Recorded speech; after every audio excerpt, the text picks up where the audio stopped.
tale of life well lived, and he said treat it right because life's a gift.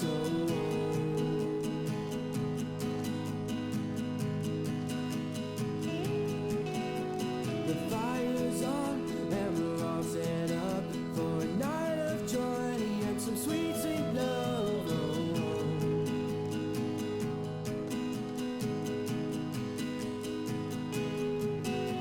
The long walk home may have took its toll, baby, that's okay because we're not yet old.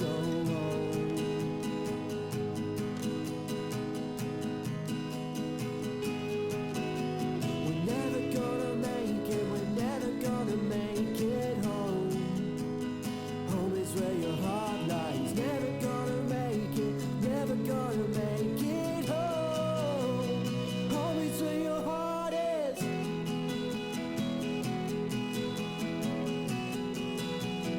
Home is where your heart lies now.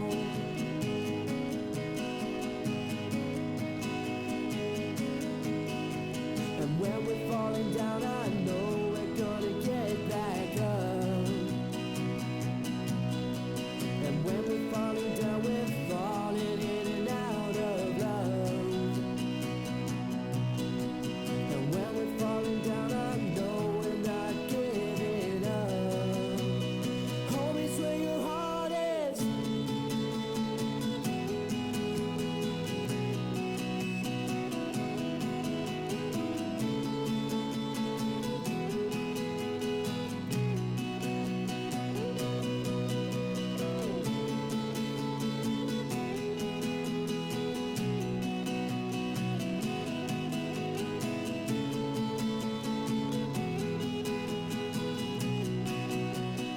Home is where your heart is.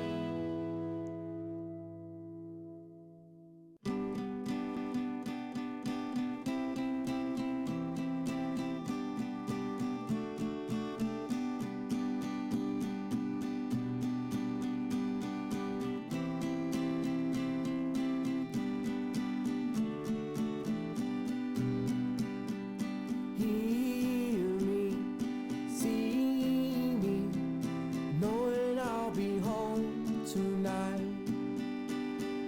Hoping, wanting everything to be alright. Loving, laughing, the little jokes that make you and me. Running, hiding from all those who don't wanna see. Oh, here we go. Oh, to and fro. Days like these, you're my best friend. Days like these, this love could never end. You drive me crazy, can't you see? There's days when you're my worst enemy. Like these, days like these.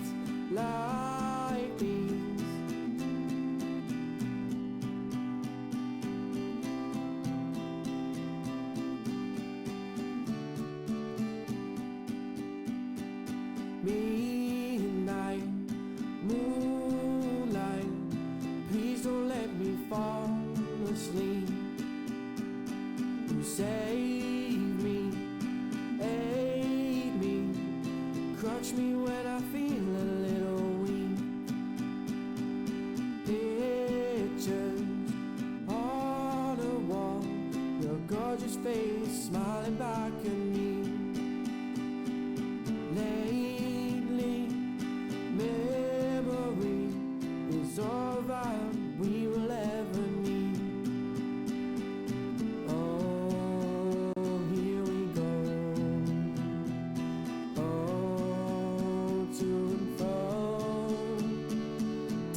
like these, you're my best friend. Days like these, this love could never end. You drive me crazy, can't you see? There's days when you're my worst enemy. Like these, days like these.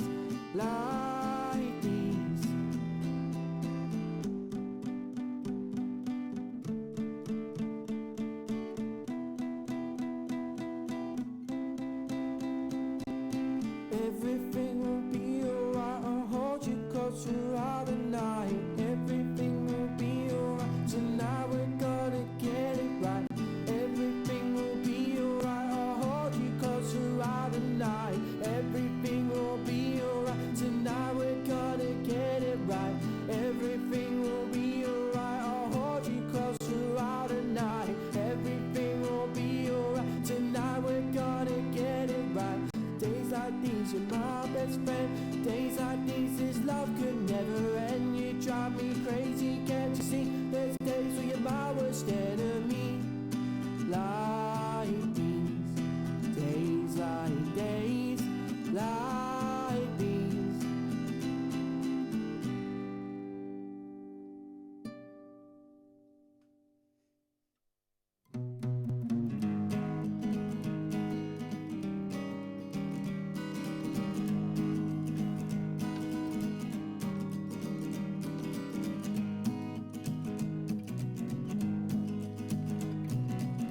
Can you hear the river now? Can you hear that muddy water flow? Water flow. Can you feel the water now? Can you feel the water at your toes? At your toes, at your toes. Push a coin in a broken tree. Push a coin and really wish to see. Wish to see. See the sunlight shining bright. See the sunlight shining bright on me. On me. On me. Wind blows harder like a gale. It's harsh outside, my face feels pale. Walk along that muddy trail, the rocky climb that leads up to the dales.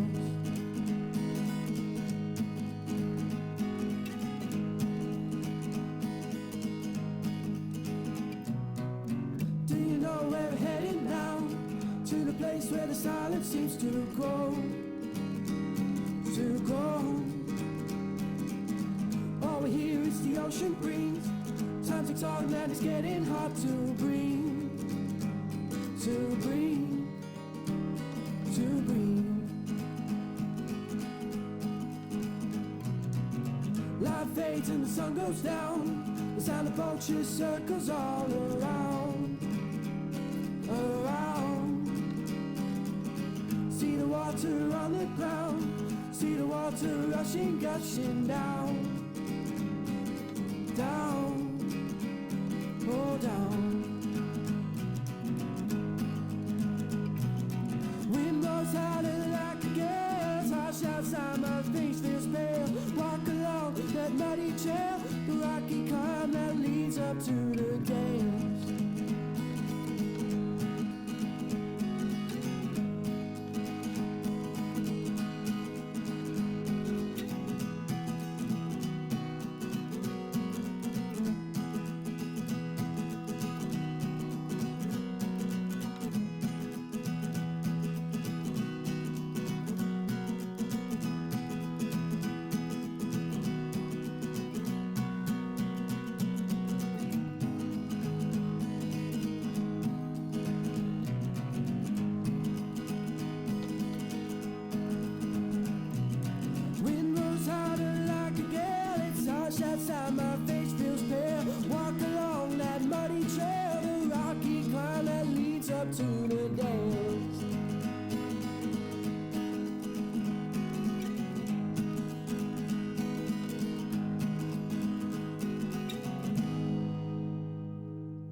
let's go. It circles in my head, I'm thinking paranoid. I can't seem to get rid of this undying noise. It dwells in my thoughts from the front and back. I need to start to get myself right back on track. Oh, oh.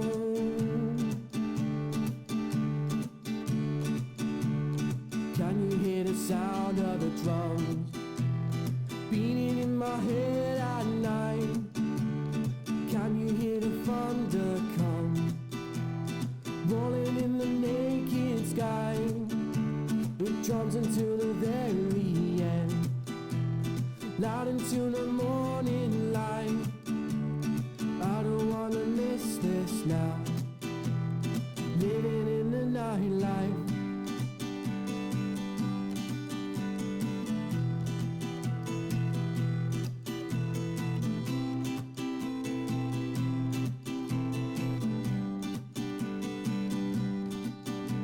Oh, I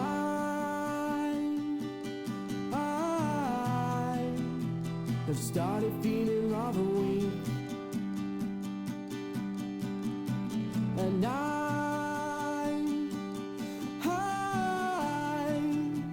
can never seem to fall asleep. My nights are days and my days are nights, even when I try to turn off the lights. It's in my head, the never-ending beat. Something is wrong, I'm feeling incomplete. Oh, oh.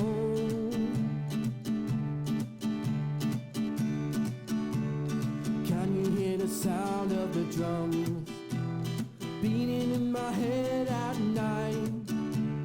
Can you hear the thunder come rolling in the naked sky? It drums until the very end, loud into the morning light. I don't wanna miss this now, living in the nightlife.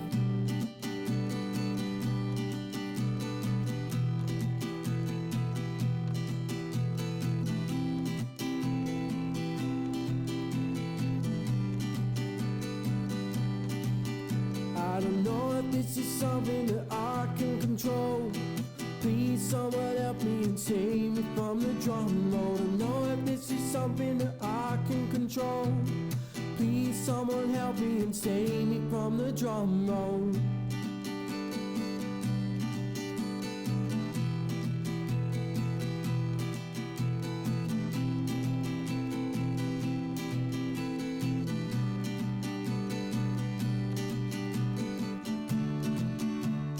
Can you hear the sound of the drums beating in my head at night? Can you hear the thunder come rolling in the naked sky? It drums until the very end, loud into the morning light.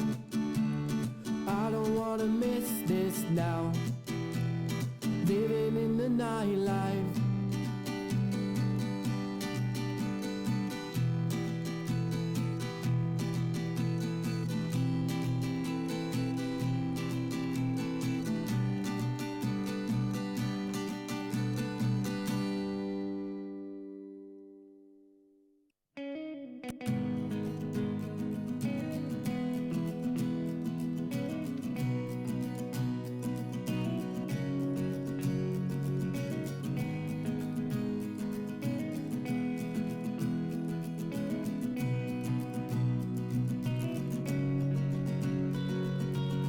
I tried to be strong, but I can't carry you on my own.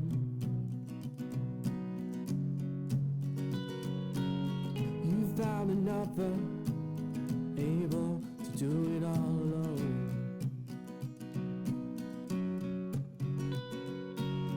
Asked you for assistance, you just left for someone else.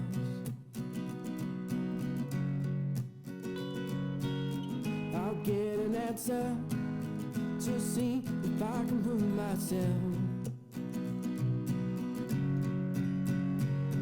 And I don't know what to say, and I don't know what to do.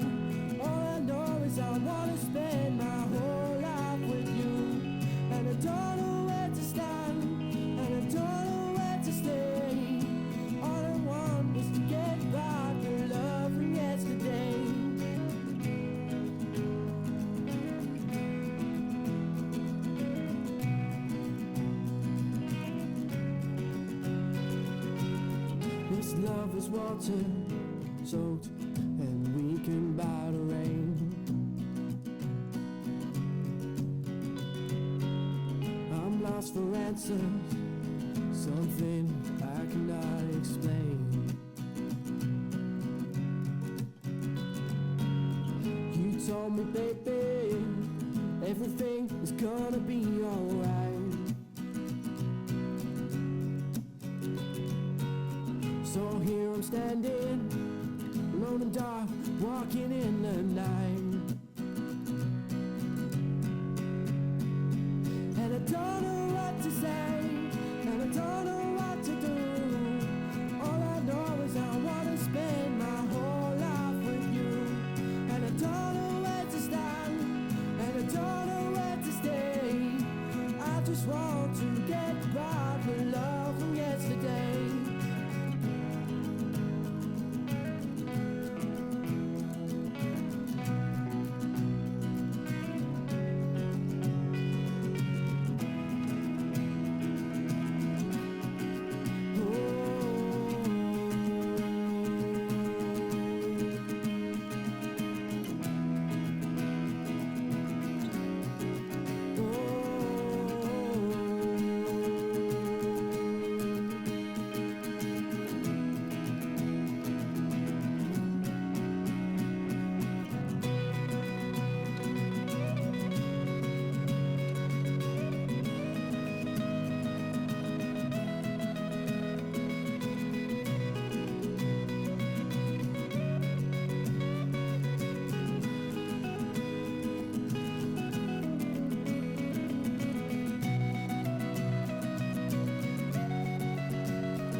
Set and thrown away.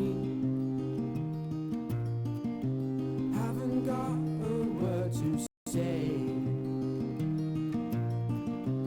Ticking boxes paved the way. All in a day.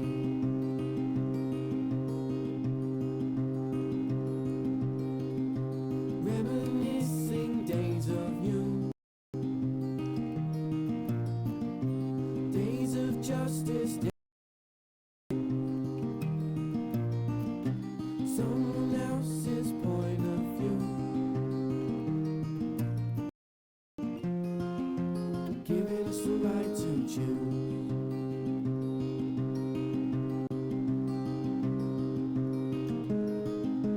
Sign of the times, sign of the times, making up mind, choosing sides. Don't let it go, don't let it go.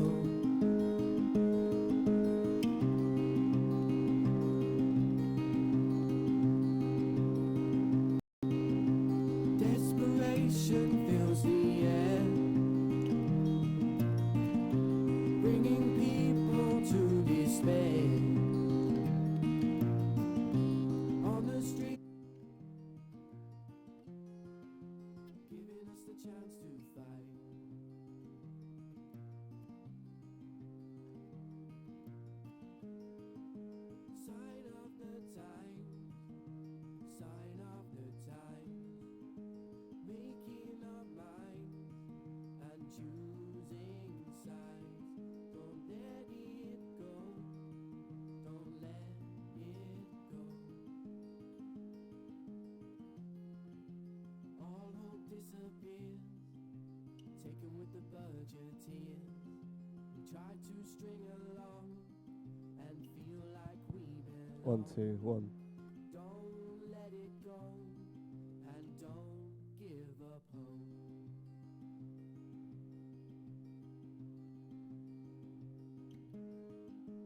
Sign of the time, sign of the time, making up mind 1, 2. and choosing sides. Don't let it go, don't let it go.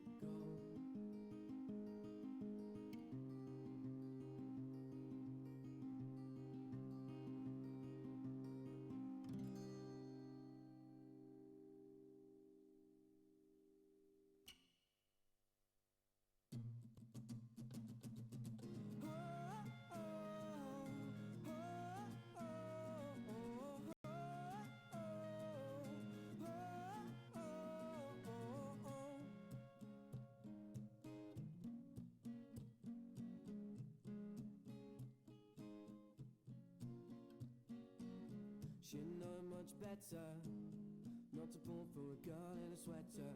She 1, was 2. nice, she was nice, she was fun. I could not help but stare the way the light shined on her hair. Spend the night cuddled up in bed. I remember every word she said. Let's stay this way. I won't go astray, just stay with me and we'll sing and dance all night. Sleep by the moonlight, we'll sing and dance all night. Apart and dance all night. Tell me if it feels alright. Oh yeah. Oh yeah. Some stop cause she's not worth it, but I think that she's perfect. Lord knows that she makes me happy and I always will be. 6 months is a pretty short time, but I can't get you off my mind. Spend the night covered up in bed. I remember every word she said. Let's stay this way. I won't go astray, just stay with me and we'll sing and dance all night. Sleep by the moonlight, we'll sing and dance all night. Tell me if it feels right. Sometimes we'll be apart. Your love kickstarts my heart. Sing and dance all night. Tell me if it feels alright.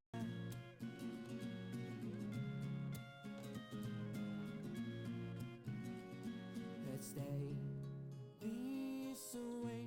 I won't go astray, just stay with me and we'll sing and dance all night.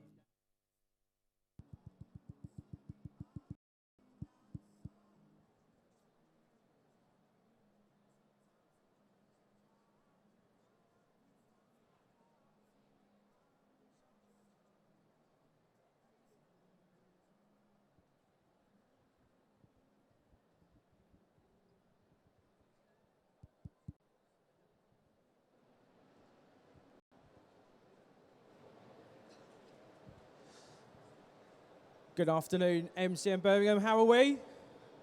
No, everyone's there. How are we, MCM Birmingham? Nice. Coming up on this stage next, guys, we have Keir DeLay and Gary Lockwood from A Space 2001, A Space Odyssey, coming up next at 12 p.m. I was going to say a.m. It feels like it's last night again. So, guys, please join us up on this stage because we will have them both on this stage coming up soon. Cheers.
Should be up.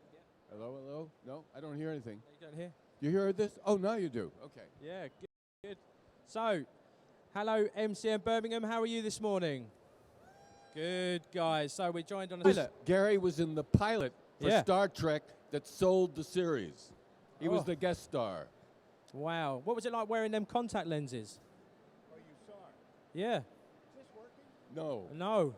We are a mic down. Gary Lockwood. Try it again. Try it again, Gary. Try it again. No, we are still down. Well, we can share here. It's on. We can share, okay. That's it. Yeah. You'll have to share, I'm afraid. Sorry, Gary. I do Yeah. apologise for that. Well, So- that's all right, mate. You owe me £5. That's it, £5. I'll get it out Yeah. for you right now. Yeah, I did the pilot. Yeah, so my agent, when I don't have a good mic, he's my agent. oh, is that it? Yeah. So what was it like wearing them contact lenses or silver contact lenses? I bet they were uncomfortable in that pilot episode.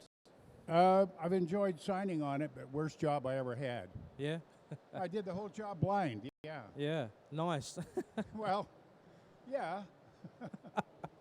So- there wasn't any good-looking chicks, so it didn't matter. No, so it was just basically put them in, walk around blind, and just Yeah. act your socks off. Yeah. I like it. So I watched 2001: A Space Odyssey for the first time a couple of days ago. I was just telling Kia. Totally blown away. What a powerful film. For me, I like Star Trek, Star Wars. I like the sci-fi genre in itself. And for me, it rounded off my sci-fi genre. Kia said as well to watch it in a bigger screen, and I totally agree with that. I'd love to see that in IMAX. Tell us about that experience that you've just told me about the orchestra. Well, about 3 weeks ago, I had the experience. I should tell you first that they have a special print of 2001 where all the music has been removed so that it can be shown with a live symphony orchestra playing all the music. The London Symphony Orchestra did it. The New York Philharmonic did it. And I was never available to go. Yeah. But the San Francisco Symphony Orchestra also did it with a huge screen. It blew me away. It was like I had never seen the film before. To hear a live, brilliant orchestra playing that music and a 200-member chorus doing. I never realized that the music in the end, that weird music, Yeah. a lot of that is chorale. I never knew that until I saw this had this experience. It's a haunting sound. Yeah. It really is. Absolutely haunting. I mean, for a film that was brought out in 1968, to me, it was, watching, like I said 2 days ago, it's so relevant now. How did you both land the roles on getting your roles for 2001: A Space Odyssey? Well, he has his own story. Mine was, my agent called and he said, Stanley Kubrick wants you to co-star in his new film, 2001: A Space Odyssey. And I swear to God, I was a giant Kubrick fan. Yeah. I won't get into that too much. We don't have a lot of time. But I said to my agent, I said, wow, what's it going to cost me? I was doing a film in London with Laurence Olivier called Bunny Lake is Missing. And I had one day I came home from work, from filming, and my wife said, call your agent. Yeah. So I called my agent, and he said, are you sitting down? I said, no, why? He said, you better sit down. I said, why? You've just been offered the lead in Stanley Kubrick's next film. I didn't audition. I never met him. I had no idea that I was in the running. Yeah. It was completely out of the blue. Wow. Now, he had screened some of my films, Yeah. but it was extraordinary. And I'll just add to that, they used to have a fun fair right by the river. I can't think the name of the location in London where they had this fun fair in the river. Yeah. And they had a fortune teller who read your palms. And I went in to have I never had my palm read. And he said, are you an engineer? I said, no. He said, are you a teacher? Do you teach science? Yeah. I said, no. Well, and this is, by the way, this is before I knew that I had the film. Yeah. He said, well, I don't know, but I see a rocket ship in your palm. That's Wow. a true story. Creepy. Yeah. Wow. So how did you both? Yeah. Go on. So you don't think that's just a matter of grave coincidence? I do. Yeah. Yeah, I don't believe in that. No, you don't No, believe in anything like that. No, No, no. I just wanted to say that. no, that's okay. So what was your question? My question is, how did you both feel when you got the scripts? What was your feelings after reading that script? Well, I tell you, when I read the script, something was vaguely familiar. yeah, When I was an early teenager, 12, 13, 14 years old, I was a real science fiction fan. yeah, I wasn't but when I made Space Odyssey particularly, but yeah, and I subscribed to all the major magazines, Galaxy Science Fiction, Astounding Science Fiction. yeah, And my mom would give me an anthology of the best science fiction of 1950, whatever, 1951, 1952. And I read a short story. I suddenly remembered reading the short story that Arthur C. Clarke yeah, wrote Yeah. called The Sentinel, yeah, which was the short story that Kubrick decided to make this film from. Of course, he expanded it, became a. But I had read this, and so I said, wow. What should I add to that? How did you feel? What was the emotions you went through? So you read the script, you sat there, and you sat back, and you thought, what was them thoughts? Okay, very candidly, Kubrick was the smartest man I think I had ever worked for, and I knew his films at that point explicitly. Yeah, And all I can tell you is that I had seen Dr. Strangelove, I'd seen The Killing, I had seen Paths of Glory, which is, in fact, I'll tell you a fast story about Paths of Glory. go on. I was a football player at UCLA, and in California, we have what they call the devil winds. And the winds come out of the desert. I was an English major, though, you know. Oh, Anyway, listen, it's kind of funny. And they had these devil winds, and they come out of the desert, and football practice, getting ready for the season, is just hell on earth. I mean, you know, you get a free education, but they just work you to death. And I hated it. I hated it so much. But free education. So I got up in the morning. I got the LA Times, and I used to like movies a lot. And I opened it up, and there's Paths of Glory. And when I had seen the movie The Killing, it was the first time in my life. Now, Keir grew up in New York City, which is much more hip. I grew up on a ranch in California, so there wasn't anybody to talk films about or to with, or with and. So anyway, yeah, I came out of The Killing, and it's the first time I ever stopped and walked over to see the poster in the lobby. yeah, And the reason I did that, I was an artist. I won a national paint contest when I was a kid. And I seen The Killing, and I looked at it, and I said, who in the hell made this? You know, you either have an eye for art or you don't. I mean, Yeah. it's not something you acquire. But and it said Stanley Kubrick, directed by Stanley Kubrick. So that day, with the devil winds coming, I got up. I lived on the beach in Malibu, and I opened up my newspaper and saw Stanley Kubrick's new movie, Paths of Glory. And I think that's your favorite Kubrick picture, isn't it? Paths of Glory is my favorite Kubrick Yeah. film. I was in drama school, and I Okay. had the day off, and somebody said, hey, there's this film playing at the local movie theater. It's a war picture yeah, with Kirk Douglas. And I said, oh, I like Kirk Douglas. yeah, So I went down, I sat there, and the film began, and my jaw dropped to my lap. And the first thing I had to do when I left the theater was go to look at the poster, see who had directed this extraordinary film. yeah. Yeah, it was Stanley Kubrick. So my introduction to Stanley Kubrick was very much like Gary's. Yeah, wow. So both introduced basically at the same time to his films. Absolutely. The proof is in the pudding, you know. In other Yeah. words, you taste the pudding and you say, that's lovely. Yeah, When you see a Kubrick film, you don't know why you like it necessarily, and some people don't quite get it at first. It takes a little bit of time, and then later, I can say this to you about 2001. In America right now, there is a new edition of Time magazine, yeah, and it's all about artificial intelligence. And I just read the magazine here the other night, and I was my wife and I like to read, and she's reading a book, and I read the Time magazine. I read the whole thing about 3 or 4 hours. And when it was all over, I said to my wife, who was not really into sci-fi, Yeah. and I said, you know, and reading this thing about artificial intelligence makes 2001 way more relevant now than it was when it came out. Yeah. And I know it sounds Exactly. a little weird, but you go, I mean, we just elected a president who talks about he's going to bring the jobs back and all this. I mean, it's such nonsense. Jobs are being lost to computer chips and cards. There are no jobs. You know what I'm saying? There are no jobs.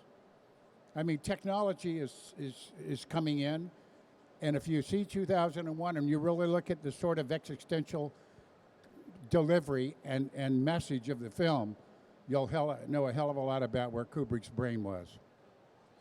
Brilliant. So, did you do any kind of research when you got the roles? You read the script. Did you do any research into your roles as astronauts? Did you know of any astronauts? No, but we had some rehearsal.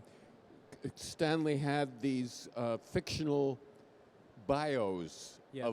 of the two characters, Okay. explaining our background, how in the year 2001, by the time that 2000 would come around, Yeah. that their way of choosing the people that would become astronauts were people that showed that they had a particular calm psychological profile, that they were the kind of people that wouldn't be too excited when Yeah. when the emergencies would take place, and maybe we had double doctorates in certain scientific specialties. I don't remember what they were Yeah. now.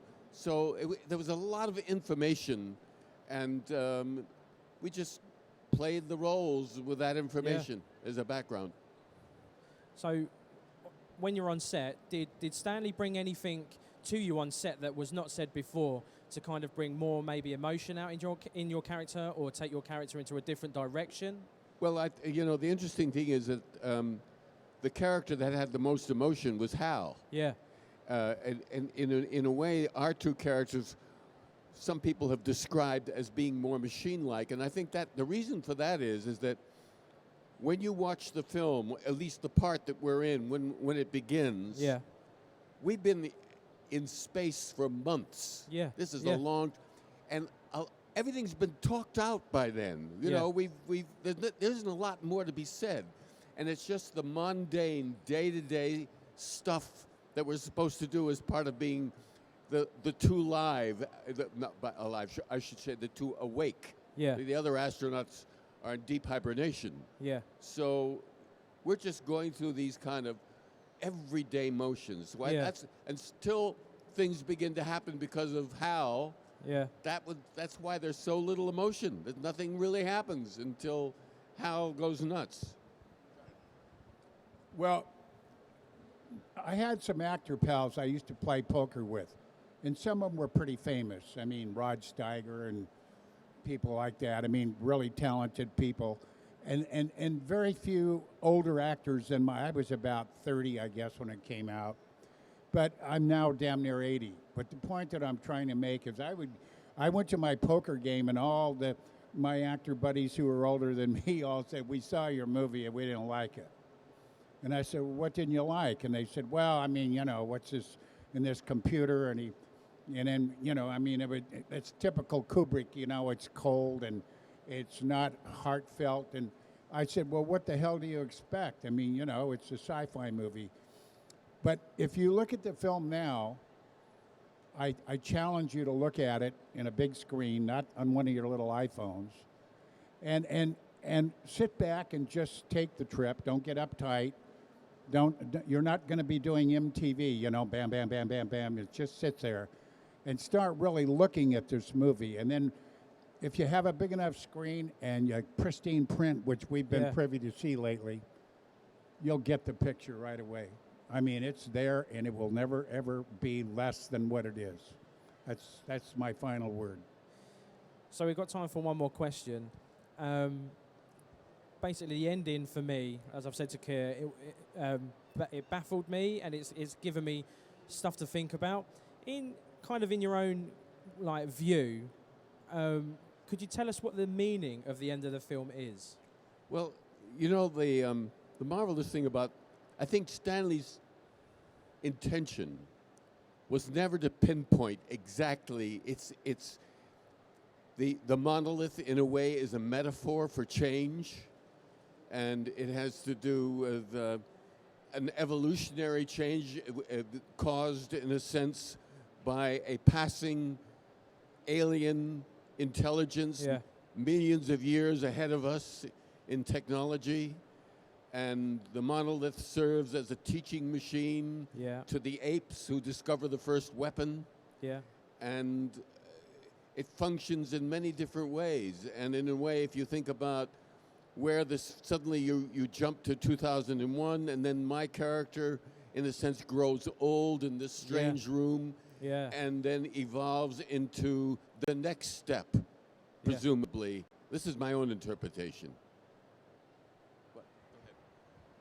I would like you, if you ever see the movie again, which you may not, you've heard us talk about it, you'll notice that the Moon Child looks very much like Kira.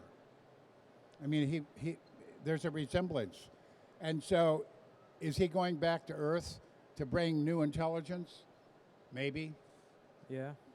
That's, The interesting thing is, if you read the book, 2001: A Space Odyssey, that was written by Arthur C. Clarke with the help of Stanley Kubrick, it's much more specific than the film about certain things. For example, the fetus that I become at the very end of the film, he suggests is able to nullify the atomic weapons that both the United States and the USSR have in constant orbit around the Earth. It's not in the film, but it is in the book. Wow, well. Thanks a lot, Kira. I feel better about that right that's now. it. although we now have to deal with a guy named Trump. So I'm sorry about that, Europe, but it's just, I'm from California. He's from New York. We didn't vote for them guy, but, we have to live with it. So I just want you to not look upon us as alien Yanks, Well, to be quite fair, that's all that we have time for on this stage. I've got so many questions I could have asked you. We've kind of run out of time. Thank you very much to Gary Lockwood and Kid Delay, everyone. If you'd like to stay there, gents, thank you very much for you guys at home for watching. Please remember to like and subscribe to our channel, and remember to press that notification button. We are going to be back with Sam Jones himself, Flash Gordon. Again, Gary Lockwood and Kid Delay. Thank you very much, guys.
1, 2.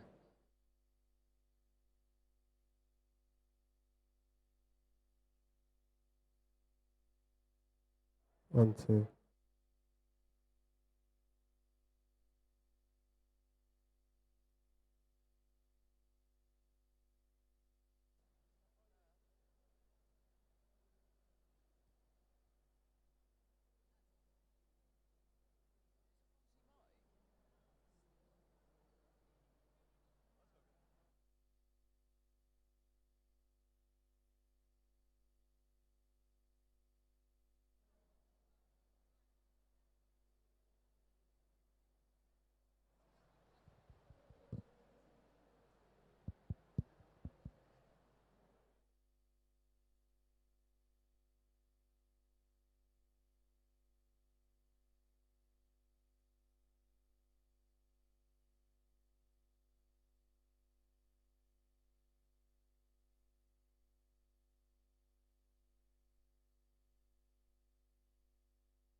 1, 2.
1.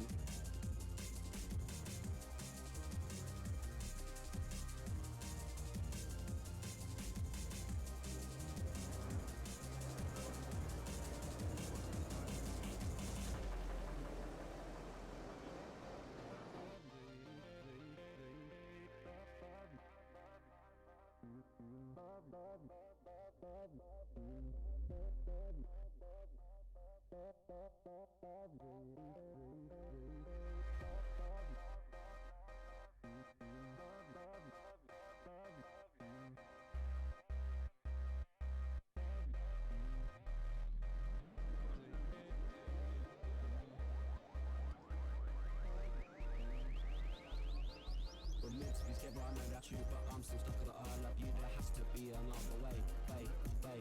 No matter what we want or choose, we're still gonna end up getting bruised, so I'm not here to live or stay. Hey, a broken heart, see the crack. I just want to come running back and see how happy we can be.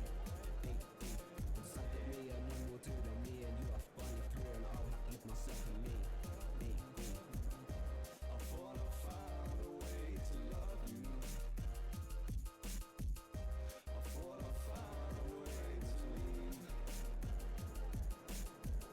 The pain going crazy. The pain going crazy.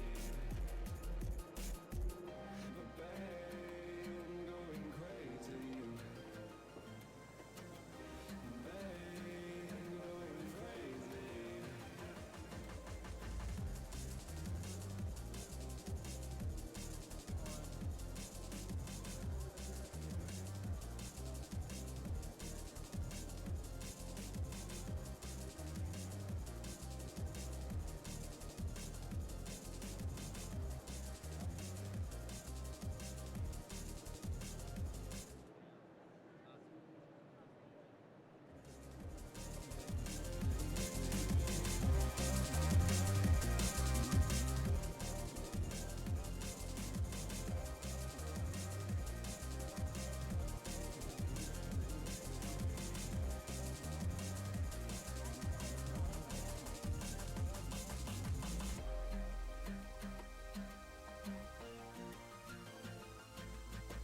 One. You can definitely hear that, can't you?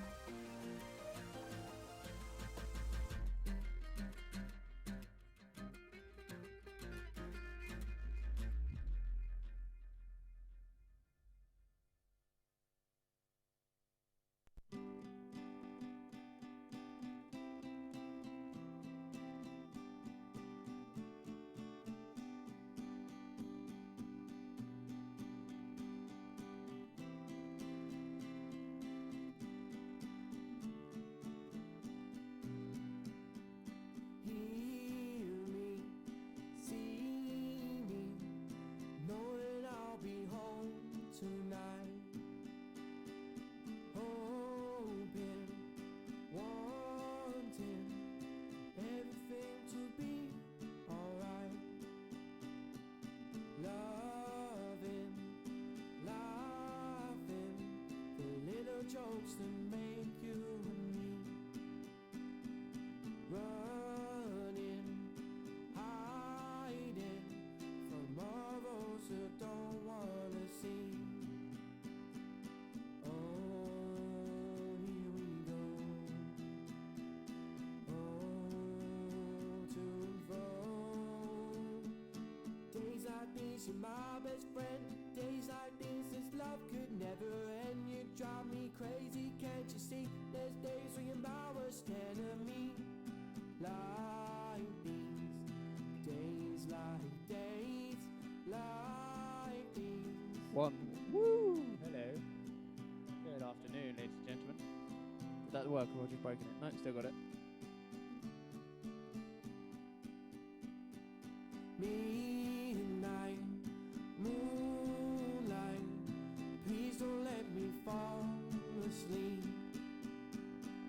Save me, aid me, crutch me when I feel a little weak. Pictures on the wall, your gorgeous face smiling back at me.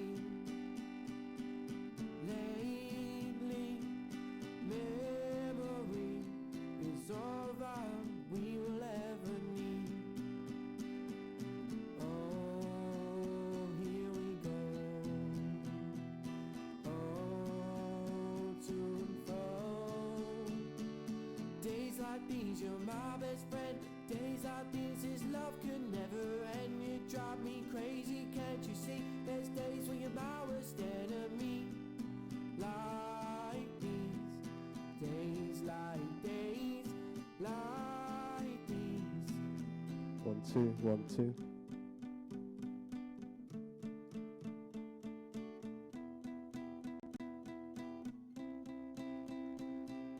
Everything will be alright, I'll hold you close throughout the night. Everything will be alright, tonight we're gonna get it right. Everything will be alright, I'll hold you close throughout the night. Everything will be alright, tonight we're gonna get it right. Everything will be alright, I'll hold you close throughout the night. Everything will be alright, tonight we're gonna get it right. Days like these, you're my best friend. Days like these, this love could never end. You drive me crazy, can't you see? There's days where you're my worst enemy. Like these, days like days, like these.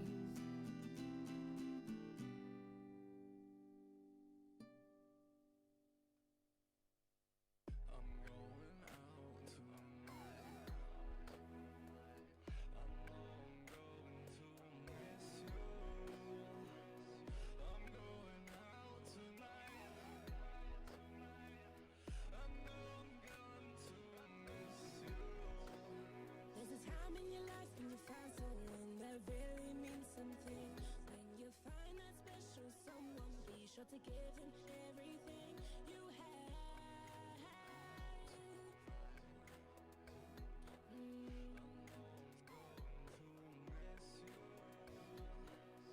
When you're gone, I'll be loving you.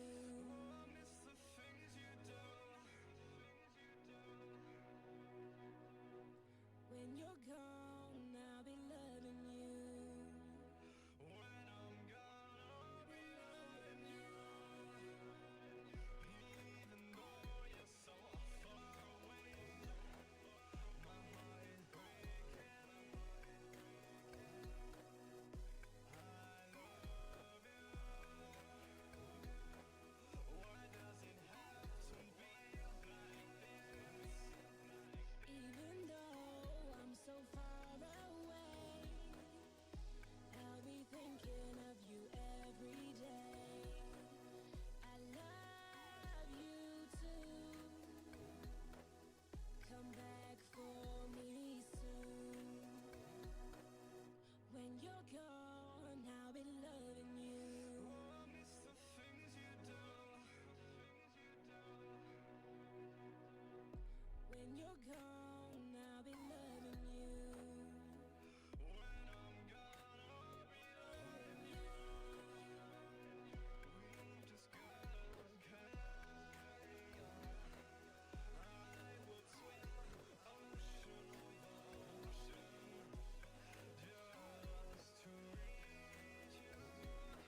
My love grows stronger each time. When you're gone, I'll be loving you. I miss the things you do. When you're gone, I'll be loving you. When I'm gone, I'll be loving you. When you're gone, the days grow old, the wind blows cold, and I don't know where to go. When you're gone, I swear I don't know what to do with myself. It's like I'm losing my head.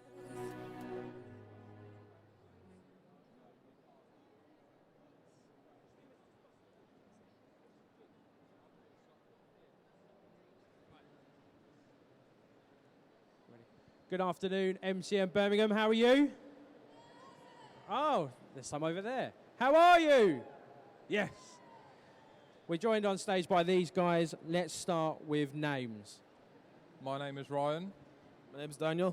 What have you come dressed as here today in Birmingham? I have come as Dave from the Money Supermarket adverts. And you? Here's rival Colin for the My Supermarket adverts. Oh, he said it straight away, rivals. So you're both rivals, yeah? Yeah, fierce. I wouldn't go so far as to say fierce, but there is some competition there. Would you say, like from the adverts, would you say there's a love interest involved in that? I wouldn't say a love interest. It's more a kind of a friendly bromance, I think. Oh, I like it. It's a friendly bromance, right? So, guys, come round the stage. They're going to be here all day. Are you going to be here all day? We are going to be here all day, yeah. So, yeah, they're going to be here all day. Catch them. We've had Squirtle up on the stage. We're going to try and grab other cosplayers up onto the stage as well, just to give you an insight of what's going around the con. Guys, people are going to want to know, or they're going to want to see a move. You're going to bust a move for us? Yes, and there's a group of girls there who want Well, we can't say the word, but we'll say drop. the drop. Yeah, drop. So, are you ready? Let's give him room. Let's put your fire extinguisher down. Right, let's count him down, guys. 3, 2, 1.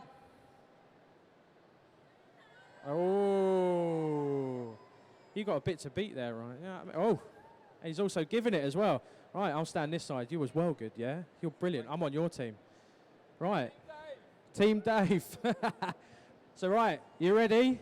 Let's go for it. Oh. Oh. Oh, we're going back and forth here, guys. Oh. And again, he's coming in. Oh, helmet's off. Oh, no. Oh. Oh, look at the eyes. It's saying, oh, look. This is like Dirty Dancing. I like it. Patrick Swayze. Windswept. He blew you away. Oh. No, not like that. Right, so guys, remember these two amazing gentlemen are going to be here all day. Catch them, get a pic with them. They're going to come off stage now. We're coming up to our VR Let's Play at 1 p.m. Then we've got Flash himself. You excited for that? It's been a long while since I've watched Flash. Give us your best Flash. Ah. I don't know whether I can do it. Just go. Flash. Oh. Oh, see, I'm good at it. Go for it. Flash. Oh. Yes. And you? Flash. Oh. And that is Sam Jones up on the stage at 2 p.m. Guys, thank you very much. Remember, they're here all day. Give them a round of applause. Exit stage. We'll see you very soon. Thanks, guys.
She know much better not to fall for a girl in a sweater.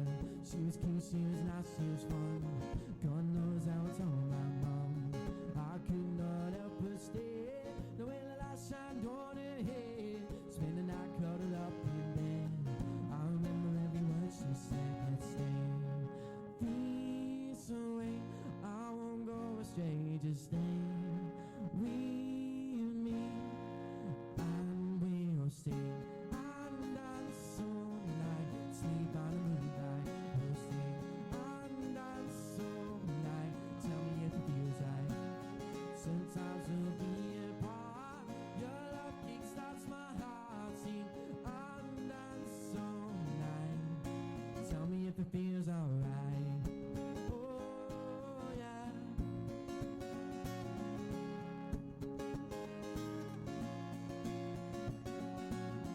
Some say some cause she's not worth it, but I think that she's perfect. No one knows how she makes me happy. I'm always hers and I'm always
Thanks so much. I'm going to do a new one. I'll do a new one.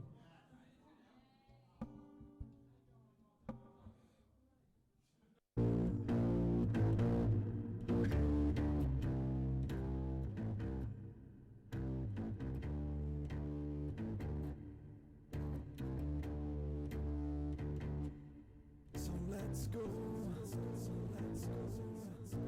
Let's run away to the end of the night. Let's live alone. Come away with me.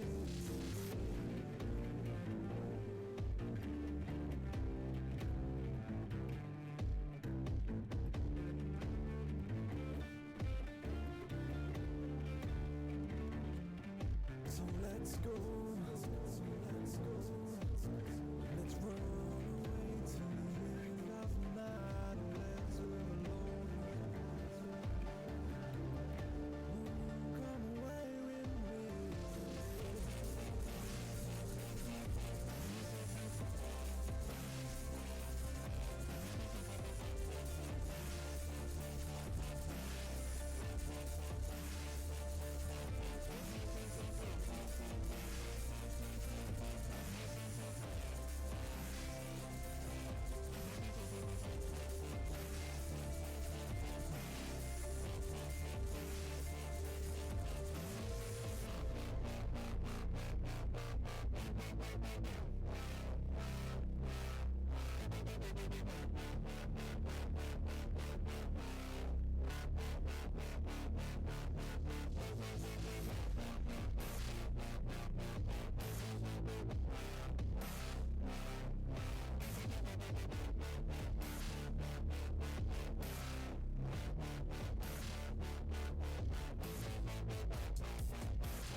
MCM Birmingham, hello. Hello. So, guys, we are now into our PlayStation VR session. Let's play. So, what we're going to do is we're going to get you to come up to the stage. We're going to watch our lovely director, Dale, play what is going to be the gun range. Now, what this is you'll put the headset on, and you'll have the gun, basically, which is the controller in your hand. And then you'll just basically do the shooting range. There's no high score. All you have to do is stick the headset on, play the gun range, and then you'll win a prize. That is as easy as that. You don't have to come up here, get the high score, then you win a prize. You come up, put the headset on, do the gun range, experience the PlayStation VR, and then win a lovely prize thanks to our friends at Universal, which are here this weekend, guys, for the whole weekend. So, Dale is going to get into the PlayStation VR. So now what he's going to be doing is picking up the gun with the controller. Dale is going to be up here and it will fit the VR headset as well as show you through what's going on. So now it is just literally just a typical gun range. There's different things in the way. So you've got like right there, the running rabbit. You've got the timer. Everything's all scored. Also, there's stars. Get the 3 stars. Lovely. Straight onto that. The stars are shown up there on that timer up in the right-hand corner. Literally, that's it. Get that can. That can is worth good points as well, guys, as well as all of these ones that pop up with the kind of red background with a yellow star in front of it. It all builds up to a moment where the conveyor will run something out and you have to keep the cans in the air. So as long as you keep them cans in the air, then you can get your bonus points. If you want to keep your score, then keep a mental note, keep an eye on that top right-hand corner, and keep your score. So Dale's just running through this. He's doing pretty well. You can tell he's played this before. But yeah, like I said before, all we want you to do is come up on stage, put the VR headset on, enjoy the PlayStation VR experience, play the gun range, and then all you do then is you win a prize. That's it. How we're going to do this to get you up on stage, all I want you to do, guys, is after 3, just put your hands up. Fastest one comes up on the stage, and then we'll get you going straight away. So Dale should be coming to the end now. Like I said, trolley's coming in, 3 boxes, keep the can up. Look, whoa, he's got to shoot them. Oh, kept the can up, and again, and again. Look at this, professional, eh? He actually put it through the roof. I don't know if that's supposed to happen in real life, but yeah. So that is the gun range. Short, sweet, and Dale sadly doesn't win a prize. He wins the prize of being up here with me, but that's about it. So if you want to do this experience after 3, fastest hand up in the air. Dale, if you can keep your eyes out as well. Dale is my adjudicator. I normally have the lovely Jordan. He's got a massively... Well, no, he's got a lovely head of hair. That's all I'm going to say. So after 3, guys. 1, 2, 3. Oh, he was up. He was on. So if you'd like to come up, if you'd like to come to me first, stand here, turn and face the camera.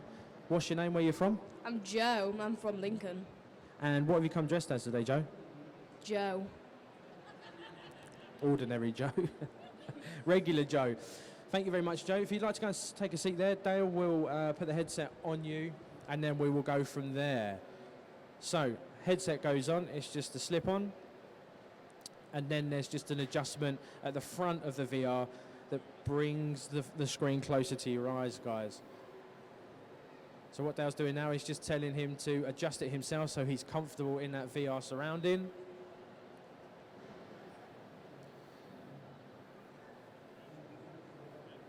So, helmet is now on, or headset is now on.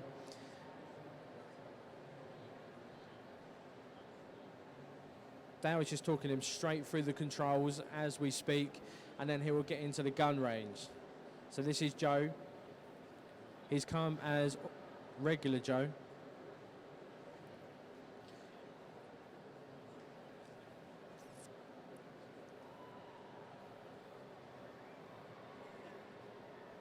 I think we've got some technical issues. Is he like, I can't see?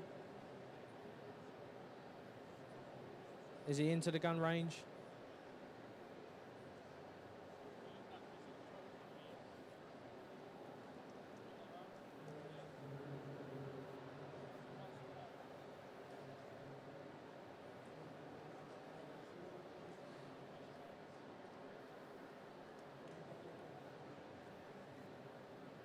I think what it is we cannot see what is going on. Dale was straight in. So like I said, guys, all you got to do is come up onto the stage when it works and we can play the PlayStation VR gun range. If you'd like to press X then and continue. Look at him, he even knows, he didn't even have to look at the controller to know what he was doing. Remember to look around absolutely everywhere. Look around everywhere, utilise that controller. So now we're going straight into the gun range. So like I said, all you got to do is come up on the stage, guys, put the headset on, play the gun range, doesn't matter about score, and you're going to win an amazing prize from Universal. So he's got the gun.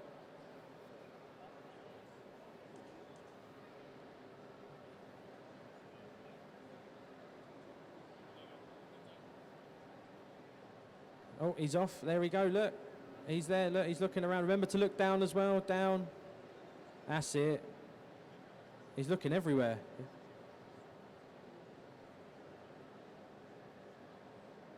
He's on it, getting the gun range going. Remember to get them the red background with the stars. The stars are showing.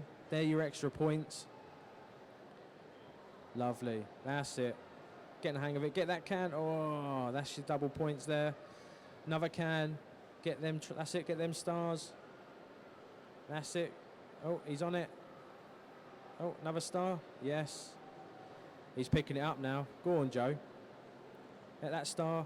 Oh, flashed up again. It's teasing you. That's it. Have a good look round. Where's the next one coming from? Oh, it's just that star. It keeps teasing you.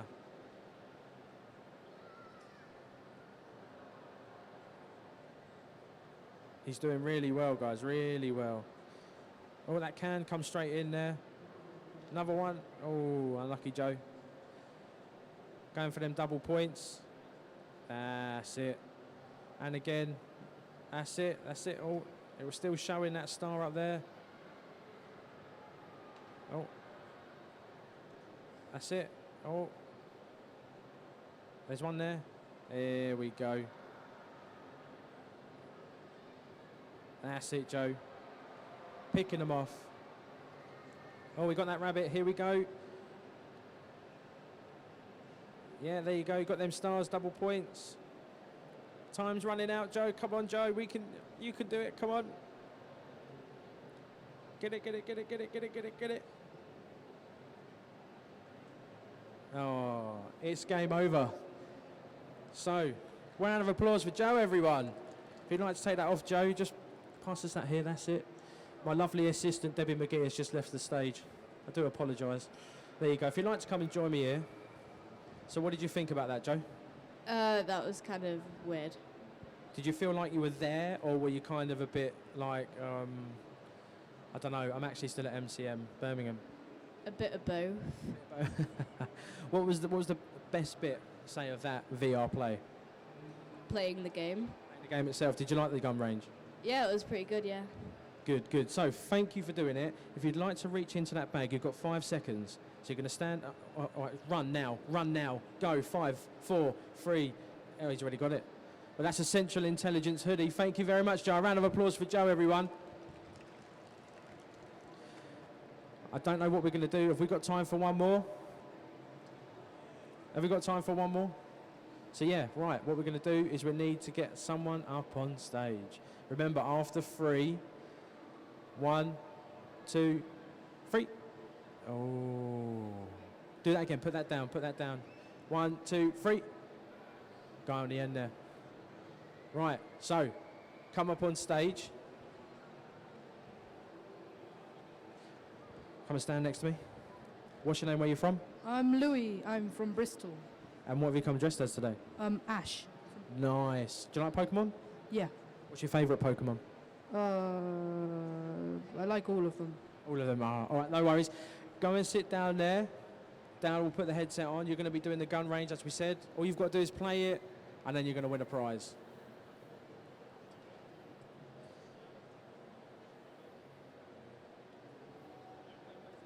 So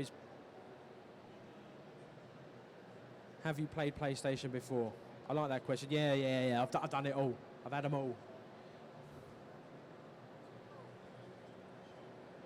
So the headset's gone on. All he's got to do is do the gun range, and then he's going to win a prize. That's it. No high score involved.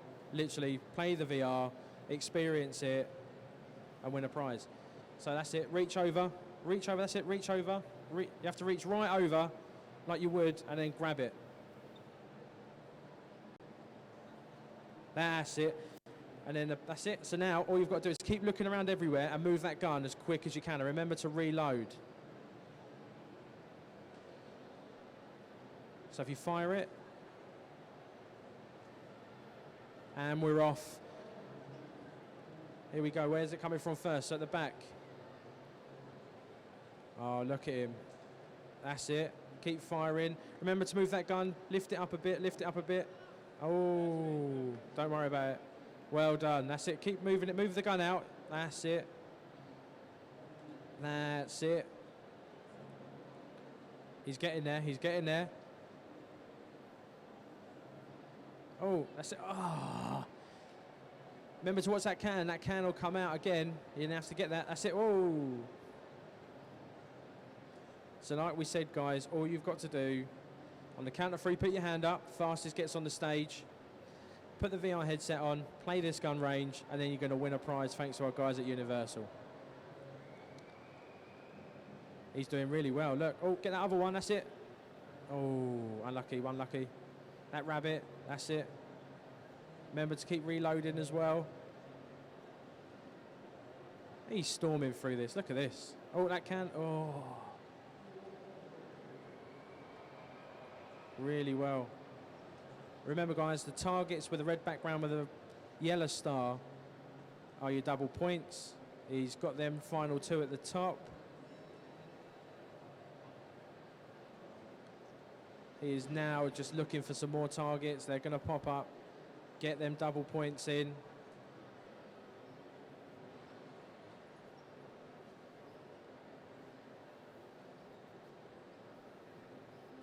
Well done. So now that's it. It's going to come through these 3 boxes. Keep the can in the air or grab everything else. That's it. Keep it up. And again. Oh, he's there. He's there. He's there. Oh. A round of applause, everyone. That is it. So if you'd like to take that headset off for me, slip it off. Pass it here. Thank you very much. Come and join me back up here. How did you feel that went? It was awesome. You loved it, yeah? So what do you want for Christmas? Games. PlayStation VR. Yeah, kind of. Very, very good. So thank you very much for playing. You've got 5 seconds to get to that bag or pick a prize out. Go. 5, 4, 3, 2, 1. Oh, he's got it. A Central Intelligence hoodie. Thank you very much. Give a round of applause. Have we got time for one more? Oh, fastest hand in the... I need an adjudicator up here. Where's Debbie McGee? Debbie McGee, come down here, please. Yeah. Or, all right, he's giving me the raised eyebrows. Dale, can you come here, please? After 3, guys, so all you got to do is come on the stage, put the VR headset on, win a prize. Do the gun range. Easy as that. Ready, Dale? You watching? 3, 2, 1. You there? Yeah, yes, yeah. Come on, let's go. Don't worry. You're next. How are you? Come and stand here. Oh, very good. Yeah, nice. I like it. What's your name? Craig. Where are you from? Oxford. What you come dressed as? Well, not a person, but I've got a pretty awesome T-shirt. Nice, yeah, that is nice. It's called The Visitor. Called the what? The Visitor. Right, okay. Doctor Who in Harry Potter's Marauder's map. Oh, wow. Yeah, I was pretty pleased with it too. Blown away. Right, if you'd like to take a seat, Daryl's going to put that headset on.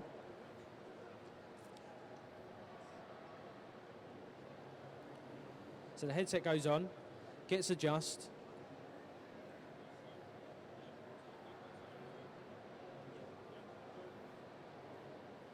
Controller, it's just going to be run through what the controls are. Controller goes in the hand, we're then onto the gun range. And this is all he has to do, guys. Put the headset on, do the gun range, and then he wins that prize. No high scores involved. Press X to play. We're there. Oh, we're not.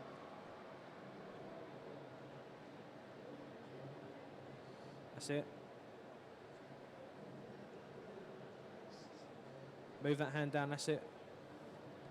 Not that far down. Press left trigger. Press that trigger, pick that gun up. So you have to do everything. You've got to pick that gun up. Hey, we're there.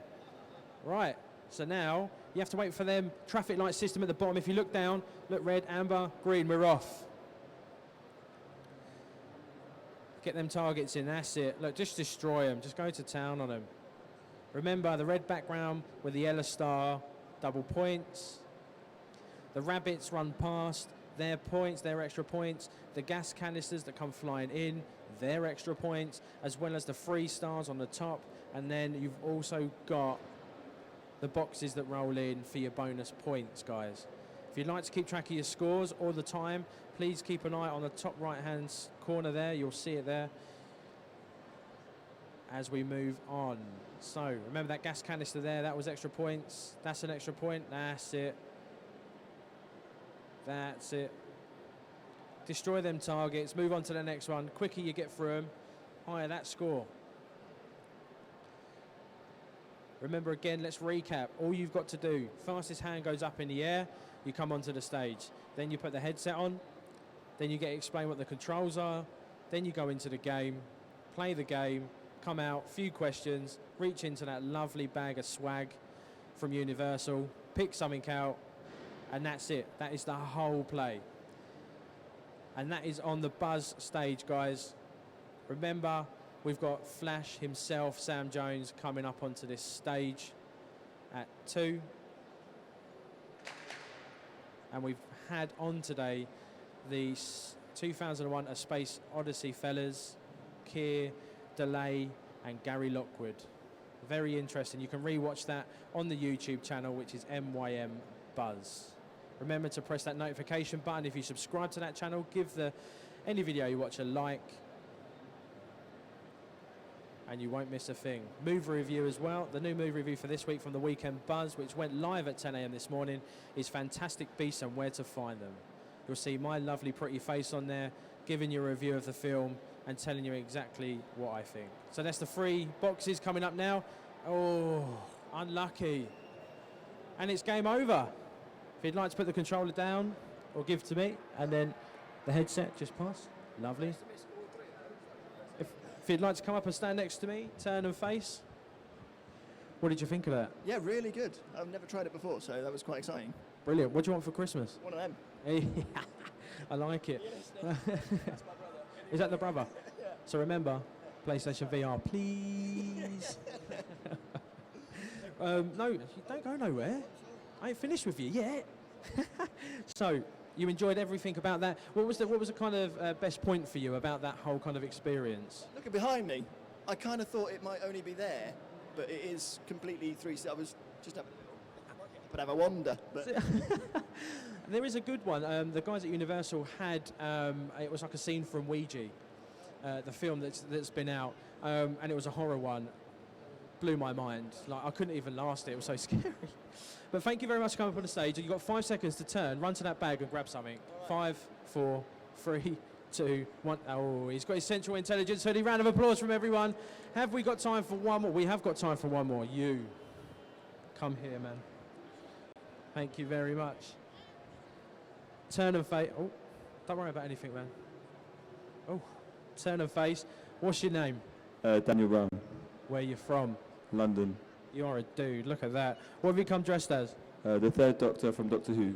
Like it. I love the hair, man. Wifey, can I get my hair like that, please? No. I'm not happy now. Sit down there, Dad. I'll put the thing on you. All we're going to do, guys, is put this headset on him, the PlayStation VR, and he's going to run through it. You're going to do the gun range. There's no kind of high score, no time limit. You're literally going to do the gun range. Get the headset off, come and talk to me for a couple of minutes, and then you're going to win a prize out of our bag of swag from Universal. So, Dale's put the headset on him, he's running through the controls, and we're going to get straight into this gun range. As soon as we get into that gun range, guys, he is then just going to literally tear it up. So if you want to see the third Doctor from Doctor Who literally cane up a gun range, you're at the right place. MyMBuzz stage. So pick that gun up. You have to reach over with the controller. So with one hand, you'll have to reach over. You have to move the controller. That's it. You have to move it. That's it. Oh, that's it. Oh, we got it. Like it. So, remember to look all around you. Remember to move that. You need to move the pad around physically as well. So you have to move it and look around. There's a first target. Shoot that target straight in front of you. Now to the left. There's a target to your left. Shoot that. There's one in front. That's it. Just keep pressing that button. Get that fire button going. Remember to reload as well. Press the button above that. That's it. So the third Doctor from Doctor Who is now smashing up this PlayStation VR gun range. Doesn't need a sonic screwdriver whatsoever. He's just got a lovely handgun in his hand, which he's just going to use to just show you how it's done, basically.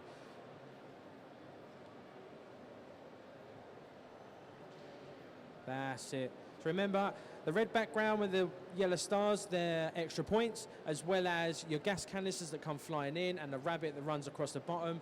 It all comes to an end when you get the 3 boxes come out. And as they are literally, the objects from inside are projected into the air, you need to just get the fire in on them and get your extra points. Remember, guys, there's no high score or there's no time limit to this to win a prize. You just enjoy it, have fun, and you walk away with a prize. He's tearing it up now. As soon as you get used to it, you just literally it just flows into you. If you're a gamer, you will literally come up here and you will smash it. Remember, guys, Fantastic Beasts and where to find them. The review for that is up now on MyMBuzz YouTube channel. It went live at 10 a.m. this morning. The review show is The Weekend Buzz. I host that. So please go and watch that. We have plenty of other reviews. Doctor Strange, Girl on the Train, and Miss Peregrine's House for the Gifted. I think that's what it's called. So yeah, if you can go and watch them, that'll be absolutely amazing. Give our videos all a thumbs up. Remember to subscribe, and if you subscribe, remember to press that notification button so you don't miss absolutely anything on that channel. We are live here at MCM Birmingham. Here we are. We're on to the last part, the 3 case. That's it. Keep one of them up in the air. Game over. So if you'd like to give me the controller and slip the headset off from the back, forward, that's it, and pass it to me. Thank you very much. Round of applause, everyone. If you'd like to come and stand next to me. So how do you feel that went? Really good. Do you like it? Yeah. What are you getting for Christmas? I don't know. PlayStation VR. This one here. I've just told her, don't worry, mate, we're in, Okay. all right? You're going to get it. Right, what did you like? What was the thing that you loved the most about that experience? I don't know. It puts you on the spot. It's like all comes out different angles and puts you on the spot rather than unexpectedly. Oh yeah, boom, boom, boom. Rather than just coming out and picking it up. Would you like to see a Doctor Who VR experience maybe on the PlayStation VR? Yes. Oh, hell yes, she's on it. Look, yes. Thank you very much. You've got 5 seconds from now to go into that bag. 5, 4, 3, 2, 1. And that's it. There's your prize. No worries. That's an Essential Intelligence teacher. A round of applause for him. Have we got time for any more? We've got time for... This is the very last one, I think. I feel it's the last. Remember, on 3, I need the fastest hand going. So if you put the hands down. 3, 2, 1. Man in the red. Up we get. Come here, stand next to me. I'll get my assistant Dow to come down and he will be putting this on you. So what's your name? Will, Where are you from? Birmingham. What have you come dressed as today, Will? A boy from Birmingham. I like it. Original is what comes to mind. I like it. If you'd like to sit there for me. So what Will is going to be going through now is the gun range. I keep repeating myself, and I love the sound of my own voice. So what Dale is going to do now is putting the VR headset on. He is then going to be picking up that controller and running Will through absolutely every kind of control that is needed to do the gun range. Remember, guys, 2 p.m. we have Sam Jones, Flash Gordon, up on the stage. Did you see the jig as well? Yes. So we have him up at 2, guys, so don't miss that at all. So Will's now in the gun range. Remember, Will, you've got to go and reach for that gun. It's all right waving at yourself, mate, but you need to pick this weapon up and you need to cane it. Right. Lovely. So now if you look down, Will, see the traffic lights in front of you? It'll go red, amber, green, and then once it goes green, you are on, mate. You are on to literally tear it up. Green, that's it, we're on. Look for them targets. Remember, high, that's it. Ones with the red background and the yellow star. They're your high points. Look at Will go. Dad, you know what's going to happen, don't you? He's nodding vigorously. Yeah. Is he a gamer? Yeah. Like I said, if you played games, then you will literally pick it up straight away. Look, he's even going for accuracy. Audacity. I'm just going to get it straight in the centre. So he's going to get the stars. Remember, you get them stars, so it's a red background, yellow stars. That's your high score. Then we're going to go on to the rabbit, which goes across the floor. Then we're going to get the gas canisters. They come over. All of them are all double points, guys, as well as the end sequence, which is your 3-star boxes, and you've got to keep them up. Go on, Will. Look, he's there. He's there. I don't think it's a PlayStation VR for Christmas. I think it's a gun and a gun range. Will that fit in the garden? I mean so yeah, Will is going through the motions here, really. So remember, guys, you want to keep track of that time up in the right-hand corner, or if you want to check your score out, it's up there. Will is literally on it. 1, 2, 3, 4, 5, 6, 7. Oh, 8. I think now your high score is going to get ruined. So now keep the can up. Keep the can in the air. That can. Keep it up. Keep it going. Keep it up. Oh. Well done, Will. Round of applause. Pass me that controller, Will. Thank you. And take the headset off. Lift it off from the back. Forward. That's it. Thank you very much, Will. Come and stand up next to me. So, what did you think of that? Amazing. Did you love it? Yes. What do you want for Christmas? It's VR. Oh, Dad. Right, so what was the best part of the whole thing for you? Shooting the rabbit. Oh, wow. Did you Yeah, I did say to your dad, I don't know if he was listening or concentrating, I said there's either a gun range or some kind of gun paraphernalia going to be in your household for Christmas. Don't hold me to that, I'm telling you. You've got 5 seconds, to reach into that bag. 4, 3, 2, 1. You got a Ouija t-shirt, Will. Thank you very much. Round of applause, guys. We're going to keep the prize giveaway going, Birmingham. We're going to do the Bean Boozle Challenge. I know where the Bean Boozle is. I think it's in here. Is the doctor at home? Yeah, the doctor's at home. He's just delivered me a lovely Bean Boozle Challenge. So if you want to come up on stage, we'll get 3 of you up and we'll get the Bean Boozle Challenge underway. Fastest hand in the air. After 3. 1, 2, 3. 1, 2. Wheels up again. 1, 2. I need a third person. Yeah, come on in. Straight up, that's it. I think, Dal, you need to come up here. If you'd like to all stand in the line for me, guys, stand here. That's it. We'll get rid of this VR camera to the side. Yeah. Right. So, we'll go for...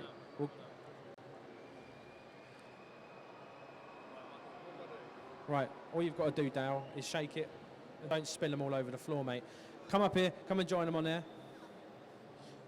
Just shake them back in because I need to... That's it. I don't want green ones. They're only bogey. You want something worse than that? Right. What's your name? Daniel. Where you from? London. Have you changed? What's your name? Ayrton. Where you from? The Isle of Man. Well, traveller. Like it. Right. What's your name? Will. Where you from, Will? Birmingham. Have you changed that? Oh, fair enough. What's your name, man? JB. Where you from? Leeds. Big Flash fan? Yeah. Wow. I bet you can't wait for 2 o'clock to come round where you see the man himself on here, yeah? Nice. So all this is, guys, they're going to take a bean each, different colours, and it's going to be different flavours. It might be fruity, it might be candy, it might be something like canned dog food, or booger, or stinky socks, or baby wipes, or the wife's giving me a right good stare at it. I'm winning. I'm winning. Right, let's carry on. Pick that first one up for me, please. Don't eat it yet. That's Tutti Frutti Stinky Socks. That's booger or lime. I know this, Dale. I've done this so many times. That one's peach or vomit. And that one is booger, lime or booger. On 3, gents. In the best polite manner you can. My wife don't like chompers, so please don't chomp. All right? Just chew. Mouth closed. No holding nose and no spitting out. 3, 2, 1.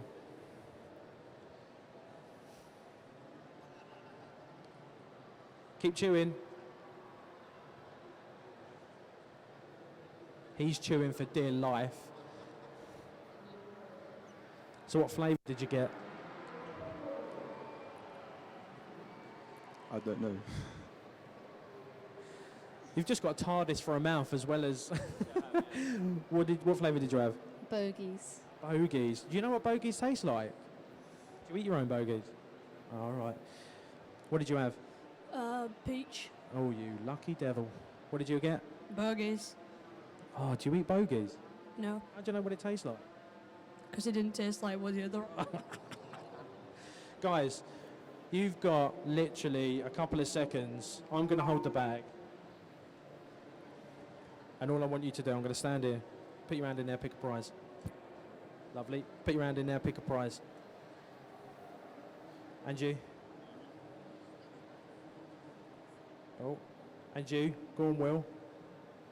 Regular to the Buzz stage, as well as the third Doctor. Round of applause for these gents, everyone. Good sports. We're going to get another... Have we got time? We've got time for another 4. We'll have a foursome up on here. Let's go. Right. After 3, fastest hand. Oh. You've got to make eye contact with me the whole time now, yeah? Put your hand down. After 3. 3, 2, 1. Pick. You're up, because the only person this side. Come on.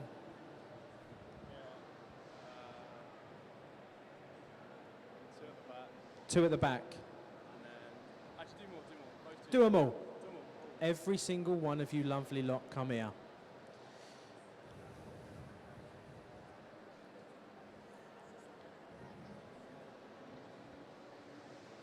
She's very polite, isn't she? She reminds me of Abigail from Scotland. Do you remember that?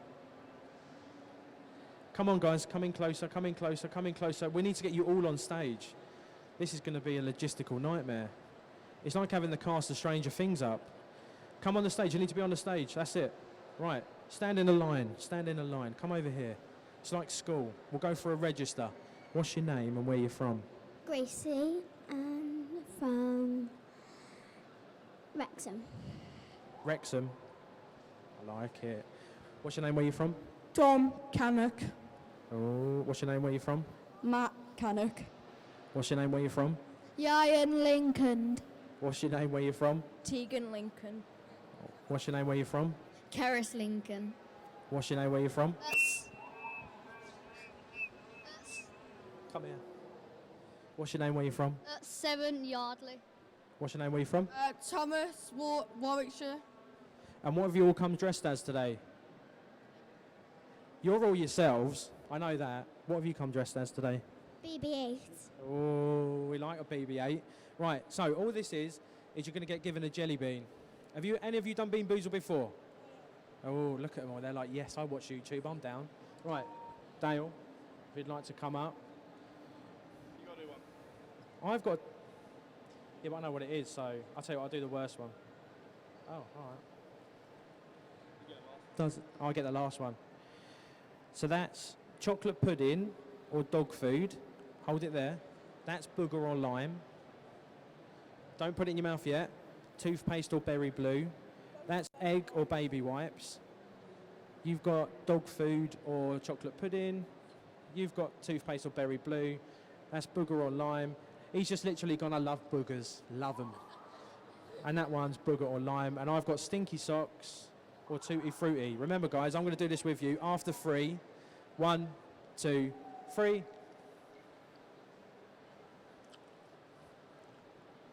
I've won the game of life with Bean Boozle. Tutti frutti. What did you have? Dog food. Oh, how do you know what dog food tastes like? I don't. What did you get? Bogies, How do you know what bogies taste like? because it tastes horrible. What did you have? Tough paste. Oh, what did you have? Baby wipes. What did you get? Dog food. How do you know what dog food tastes like? Some of these people that come up on stage are like, oh, dog food. It's not like they've just had a mouthful. Put the dog's food down, I'll have a mouthful. What did you have? Baby blues. Oh, nice. What did you get? Don't know. Dal, we need another one. I'm joking. What did you have? I don't know. Guys, you've been absolute sports. Round of applause for them all, please. Don't go nowhere. Don't go nowhere. Don't go nowhere. She's run off. She's like, Mum, he's giving me dog food. Right. You've all got a chance to dip your hand in this bag and grab a prize. If we run out of prizes, there's going to be a prize for out the back. All right? Go on. Got a Ouija t-shirt, Mum. Don't take her to the cinema to watch it, though. Unless you... I don't know. We've run out of prizes. So we've got to wait for our prize master. Don't go anywhere, guys. So we've got the cast of Stranger Things up on the stage at the moment, guys. Shh. Try and being boozled. Here we go, look. Here he comes back down. So there are your prizes, guys. So we've got Central Intelligence t-shirts for all of you, apart from the ones that had the Ouija t-shirts. A round of applause for all of these. Thank you very much, and enjoy the rest of the con. Birmingham, we have got Sam Jones himself, Flash Gordon, coming up in 10 minutes' time, so don't go anywhere. Get your seat in, because this place is going to get rammed. See you all soon.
Gave up my life for you, but I'm not doing it right for you, because my problems just seem to go on and on.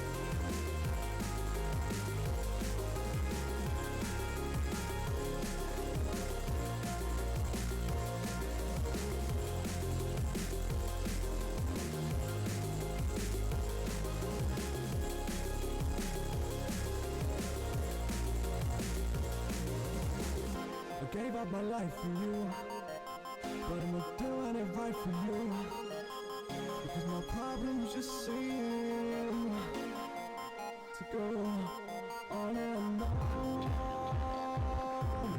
on and on, on and on,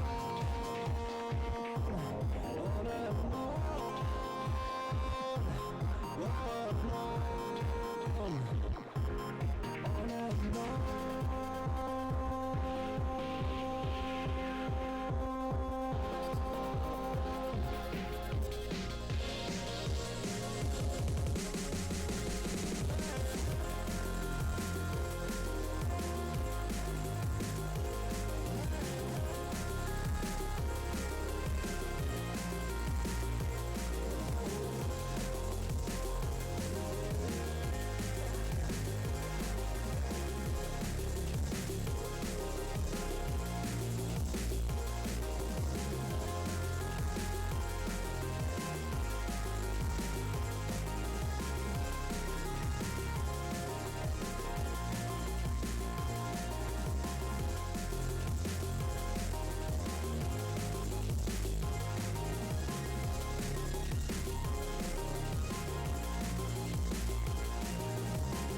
I gave up my life for you, but I'm not doing it right for you, because my problems just seem to go on and on.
so far that we lost our tracks. Oh, oh.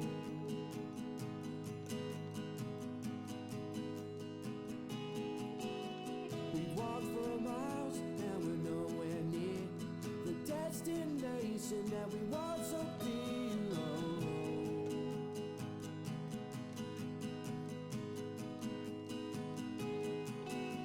There's twists and turns along the way. Oh, now we can't stop walking and we just can't stay. Oh, oh.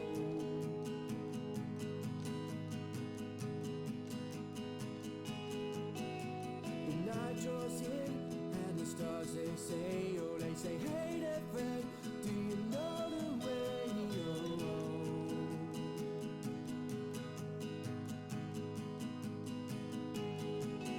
Oh, we're never gonna make it, we're never gonna make it home. Home is where your heart lies, never gonna make it, never gonna make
it's okay, because we're not yet old. Oh, oh.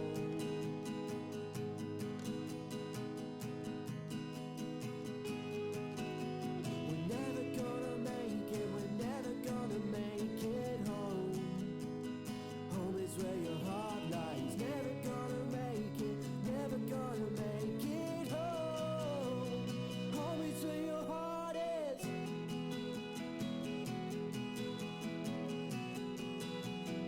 Home is where your heart lies now.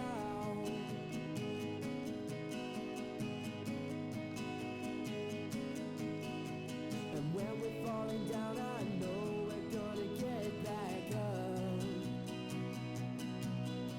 And when we're falling down, we're falling in and out of love. And when we're falling down, I know we're not giving up. Home is where your heart is.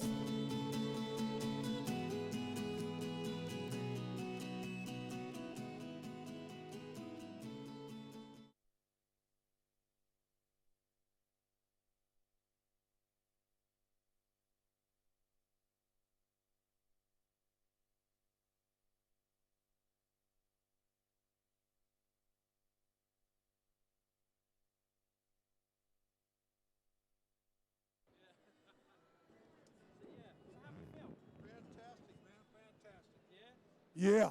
Ooh, yeah. Oh, yeah. So, Where's my camera? Oh, right there. there's a camera there. Doesn't matter Sam. about the cameras. I'm here for you, right? Wow, I like it. MCM Birmingham, round of applause. Sam Jones is on this buzz stage. Come on now, yeah. Yes. How are you feeling, Sam? Good, Tony, good. How's the con been for you so far? Great turnout. Oh. I just had my first break just now. Yeah? Yeah, 5 hours, nonstop. Wonderful. Great turnout in Birmingham. Yeah. I love it.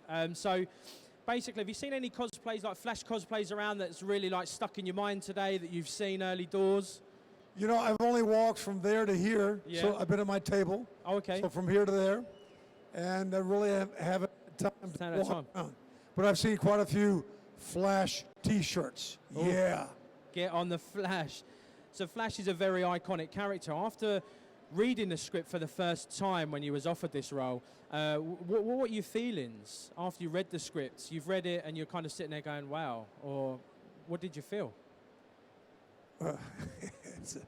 How did you feel at the time? Well, yeah, the well, time you've read it. Yeah. 24 years old, there's not a whole lot you're feeling. You're just Yeah. thinking, okay, what am I stepping into? You know, Yeah. I thought, okay, I'm taking on a lot. Instead of trying to brainstorm everything and overthink everything, I just thought about, well, I just need to, I need to start thinking about the work Yeah. and my task at hand, my job at hand. Otherwise, it was, to be quite honest, 1979, $35 million budget. If you start doing the math now, Yeah. inflation, what's that, about 250 million right now? It would be Maybe massive. more, maybe 300 million. So it was, it became overwhelming the first couple days. When I read the script, I Yeah. thought, I need to stop thinking about all the names attached. Yeah. Dino De Laurentiis, Max von Sydow, Timothy Dalton, Ornella Muti, the list goes on. And I just better focus on what I am, what's expected of me at that time. Yeah. And I did, and it worked out great. Yeah, it did. It did. I heard there was basically Schwarzenegger was up for the role, but because of his Austrian accent, it was too strong at the time, so he couldn't take the role on. Do you know of any other actors that went I don't for the think role? it had anything to do with his No. dialect, no. You reckon, no? But this is it. So, do you know of any other like actors that went for that role that you actually beat to get this iconic role? You know, Dino was very secretive, confidential. So it was, for me, it was probably 9 months of. Yeah. It was a 9-month auditioning process. Yeah. Meetings, auditionings, and he would bring the actors in one door, and you would exit through another door, so you would never see who was in the in the waiting room before you. And I didn't find out till years later. I think it was a couple of names, Arnold and Yeah. Kurt Russell, et cetera, and people like that, but it was just, Dino, let me just say this, Dino De Laurentiis, he has a way when he cast his films, likeness had a lot to do with it. So if you take a picture of the original Flash Gordon, Buster Crabbe, when he was 24 years old, and then you take a picture of me at 24, I mean, we look like twins, really. So he would do a lot of casting on likeness of character, yeah. So did the director kind of tell you how Flash was going to be, what his personality was like, or did you kind of, when you read the script, you landed a role, did you like, this is how I want Flash to be portrayed? No, I mean, Mike Hodges was great. I mean, Mike came in, I think, a couple of weeks before filming, when Nicholas Roeg was actually he was the hired director who did all the planning and pre-production. Yeah. So when Mike came in, I mean, he had a lot on his plate. So he gave me a lot of freedom, really. A lot of times it was, okay, Sam, make sure you get your dialogue out before the explosion goes off, you know? Yeah. But I mean, he was wonderful, and I was in everything. These type of productions where usually the lead actors, you have time to breathe in between scenes, but I didn't. I went on to do 53 other films. Yeah. And in those 53 films, I mean, I had a lot of breaks in between. Yeah. But on Flash Gordon in London, for 5.5, 6 months, 1979, my greatest moment of the day was being able to go to the loo. Seriously. I mean, I'm not making this up. I shoot a scene, they physically grab me, take me outside, rehearse a fight scene, physically grab me again, take me and rehearse a kissing scene with Ornella, which was cool. I spent a lot of time doing that. And then they physically grab me and, okay, go outside now, you're gonna learn how to use a bullwhip. Go outside and you gotta train with a bullwhip artist. So it was nonstop. It was like that for 5.5 months. So what was it like on set, like the atmosphere with the likes of Timothy Dalton, Brian Blessed? Yeah. Did you ever get deafened with Brian at all, like while he was on set? Brian, he kept everybody laughing. He really did. I mean, he is Mr. Entertainer. Yeah. And I went on to do a couple of these with Brian and Melody, and Brian has this unique gift. The three of us on stage, Melody, Brian, myself, and right at the very beginning, I think we were in London a few years ago, and Brian would take his microphone, he would sit downstage at the end, out here, and he would start talking. He'd get into about a 10-minute speech, and every now and then he would look back to us and he would say, oh, look at Sam, look at Melody, aren't they beautiful? Now, back to me. And that's how, and Brian has that gift of doing that, and you want more from him. What did you find was the hardest part of filming? Apart from obviously just toilet breaks, obviously toilet breaks. Just go to the, you need that toilet break. Apart from that, what was the hardest part? Well, I mean, the hardest part was, but look, you're young. Anytime you're in your early 20s, you could basically, I mean, you could do anything. Yeah. And, production can basically abuse you and use you any way they want. And you're not going to, it was my first big film. So the thing you don't want to do on any first time job, especially if you're in a position of leadership or if there's a lot on your shoulders, you don't want to complain, you don't want to whine, you want to say thank you, this is a blessing, now let me just do my job. And I mean, physically it was easy stuff. I played Marine Corps football before I was an actor, so all the football scenes, all the action stuff was easy for me. And but the hardest part was, I would say, just catching up on your rest, making sure that when the day was over, that you went home and you prepared for the following day, That's really what's expected of you, preparation. And then I would rest, I would sleep. So I think I got up at 4 a.m. every day, which is the norm, and I would run Hyde Park, which was great. And then show up on the set, 5:30, 6 a.m. and it's work. I mean, you got to treat it like work. A lot of younger guys and gals ask me, "Oh, I want to be an actor. I want to be a producer," and I try to explain to them it's the work. Yeah. It's about the provision. It's about the work, and having, just don't show up. But you better have a spirit of excellence when you do show up for work. Yeah. Good. So you were dubbed on certain parts of the film. I've got some phrases here just to give us. Can you give us a true version of the famous lines to redress? So the first one I've got, this Ming is a psycho. Yeah. So could you give us that for us? Oh, this Ming's a psycho. Yeah. The next one. I remember that, yeah. Flash Gordon, quarterback, New York Jets. Yes, that's Yeah, it. it's my favorite line in the whole movie, yeah. Ming is the enemy of every creature of Mongo. Let's all team up and let's fight him. Did I say that? Yeah. You said that, man. You said that, my man. I think I've been saying that every day of my life. Yeah. I got 5 kids and 3 grandkids, and I work with a lot of organizations, and I think I say the same thing. Yeah. Because if you don't have unity, that means you have division. Yeah. Anytime you got division, it's just, you're usually going to have failure if you have any division. So I think I've been quoting that every day of my life. Right, we've got time for one last question because we're tight on time with you, Sam.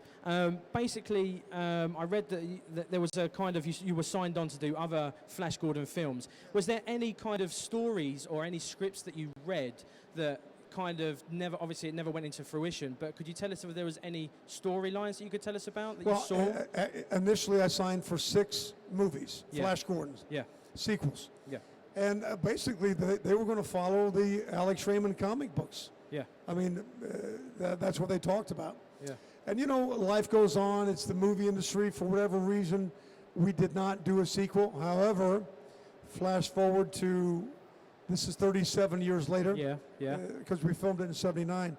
Fox Studios bought the screenplay rights about 2 years ago. It's been in development now for 2 years. So hopefully that will come to fruition. We'll hope so. Wow. Yeah. Well, Sam, I've got a ton of questions here, but we're tight for time. Thank you ever so much. A round of applause. Sam Jones, everyone. All right, guys. Thank you for coming. I'm here all weekend. All right. He's over there, guys, signing all weekend. So if you could go over there and say hi. Thank you very much, Sam. Thank round you, of Tony. applause Appreciate again. it. Yeah. Thank you. Bye-bye.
Heavenly angel, I can see through your lies. I look into the eyes of your soul tonight.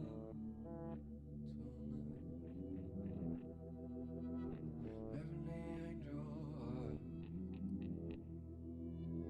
can see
Watch, then review the main movie of the week. Thanks to our friends here at Cineworld. Stick again because Cineworld ticket for this week will be it's a prequel, fantastic. Them starring Eddie Redmayne and Colin Farrell. That's always gets me. It's Friday morning, and play find a document in New York for a brief stopover. His stay might have come and gone without incident, where not for the Nomad. Yeah, I'll get that right. American Muggles.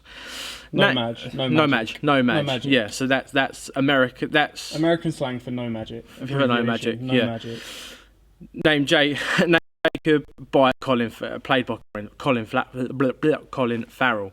A misplaced magical case and an escape of some of Newt's fantastic beasts could spell trouble for both the Wizarding World and the No-Maj world. Right, now that's out of the way, guys. Like I said, it's around 3 a.m. here at the moment. We caught the midnight screening. Right, let's dive into this. Before we dive into it, we've got to show them the trailer so they get to know. But yeah, that's the trailer. Run trailer. There's strange things going on all over the city. The people behind this are not like you and me. There's a hidden society that goes back centuries. Yesterday, a wizard entered New York with a case. A case full of magical creatures. And unfortunately, some have escaped. Teeny, you brought men home. That's Mr. Scamander. He's lost something I'm going to help him find. Let's see, because they're going to know what we think about this. Now, before we get into the actual review, you're going to get two different perspectives on this because Tony has never seen a Harry Potter film complete from start to finish, and I have. This is where we're going to start, guys. I've never watched Harry Potter. I kind of come into this with no expectations whatsoever. I was expecting kind of a Harry Potter film where, you know, it was going to be magic, wizards, and other basic stuff. Borderline of what Harry is. You've just not watched the films. So for me, starting off with Eddie Redmayne, his character, I liked his character to a degree. I don't think he had an awful lot. I think they tried to give bit parts to a lot of characters in here. As we said before, with different characters before in other films of background characters. Now, this film was kind of, here's your main character, then we're going to be in other characters to the forefront throughout the film, which I kind of felt worked to a degree. But they're trying to introduce a new world.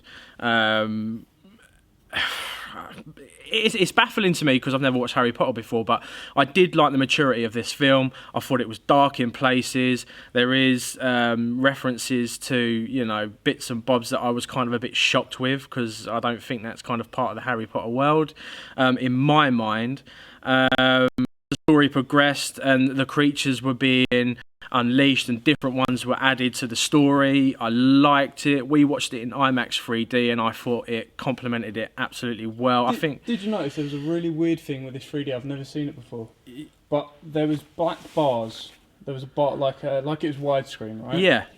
But with the 3D, in the actual visuals, they were overlapping the black bars. Yeah. I'd never seen that before in a 3D film. That was amazing, because there's one kind of moment where, let's say, spoiler alert, there's a fly. It's kind of a fly bug thing that flies around the screen, and that's what Dale's referencing, because as you're watching it, the fly will come out. You think you're watching the film, the black bars are there, and then overlaps the black bar. It's in your face. So yeah.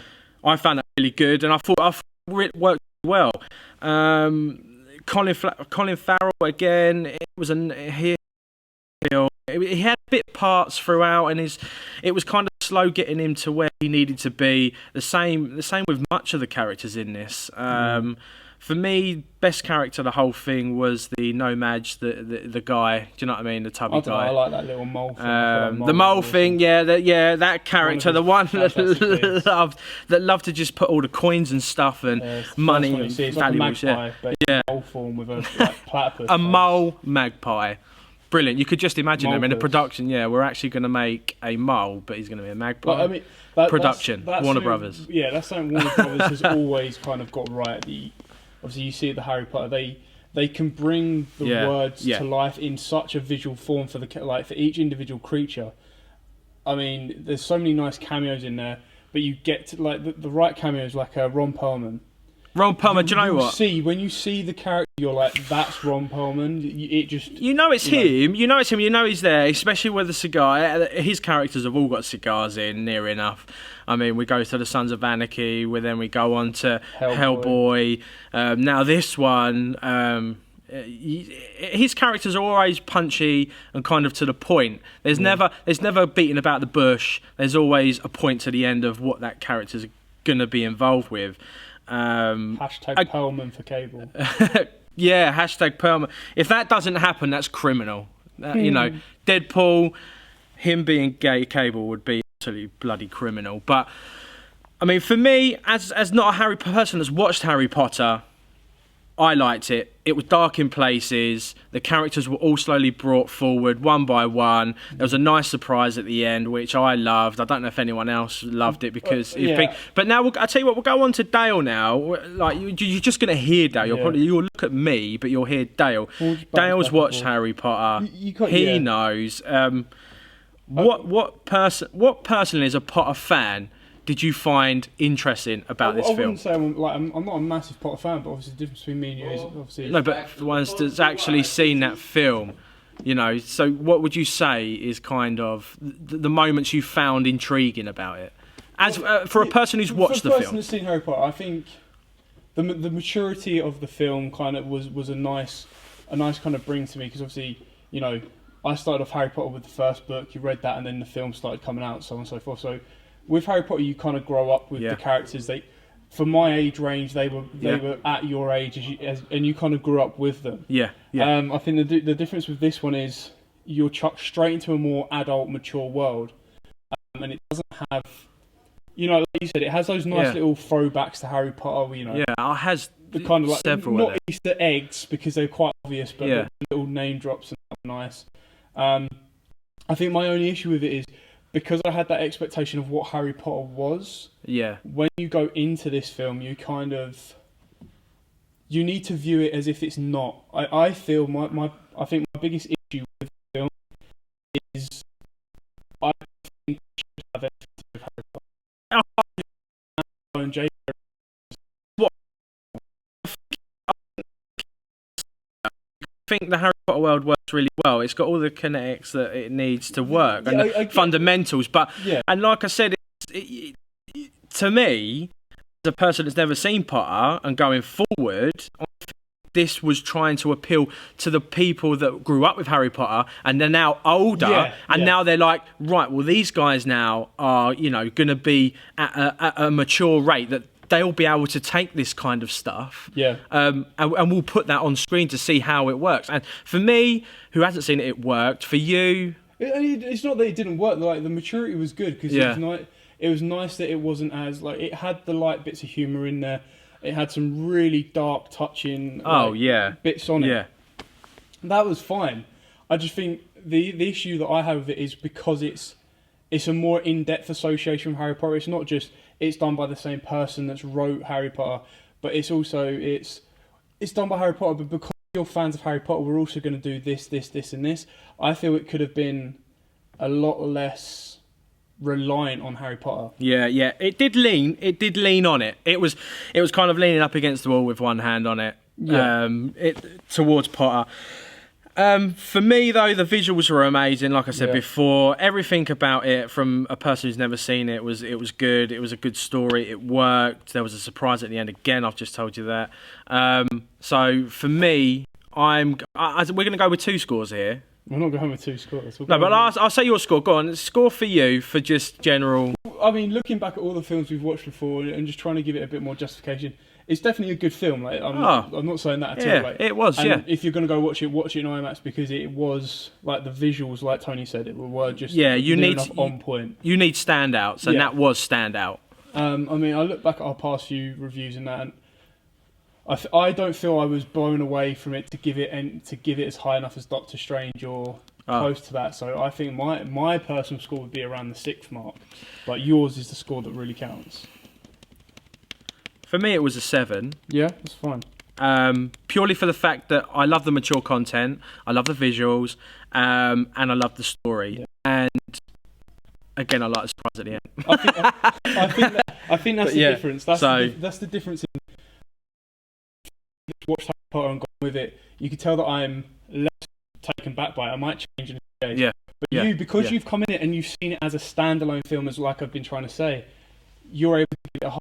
You're able to go standalone. That was awesome. Yeah. Whereas I've had to see it as this is before Harry Potter. Let's build it up. Harry Potter. Where do I think it's right or wrong? So, no, completely agree. Yeah. So yeah, guys. So Fantastic Beasts and where to find them. My score 7, guys. So let's move on to our next bit. So thanks to our friends here at Cineworld, we have a pair of tickets to give away to one lucky winner.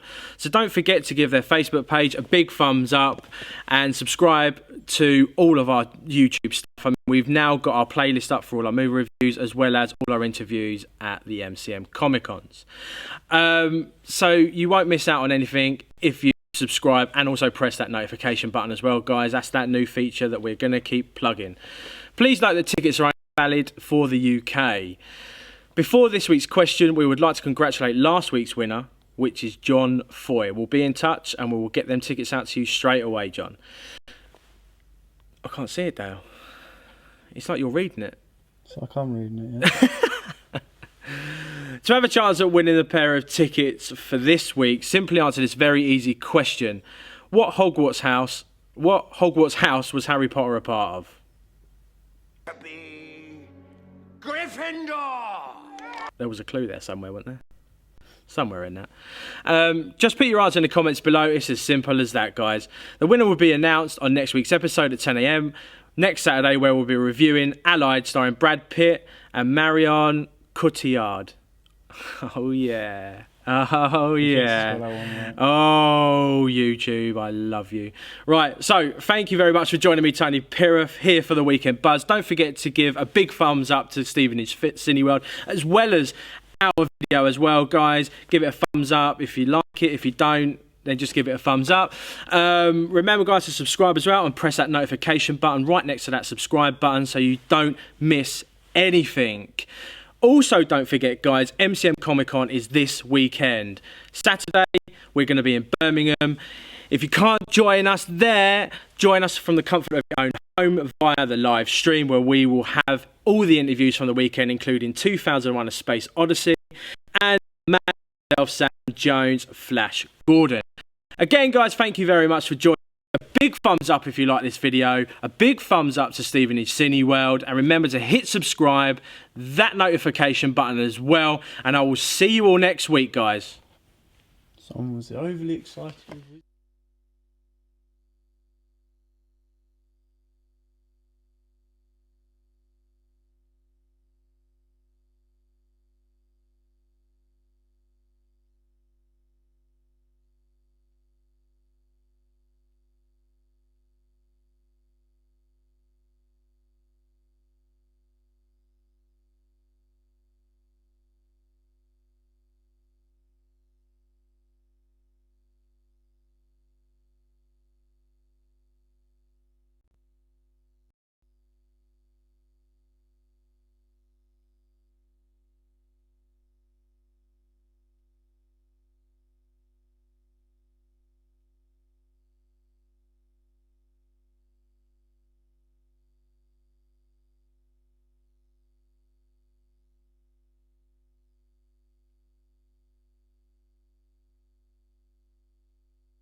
When I saw you for the first time, my knees began to quiver, and I got a funny feeling in my kidneys and my liver, Digestion system, baby. my hands they started shaking, my heart began a thumping, Thump, thump, thump.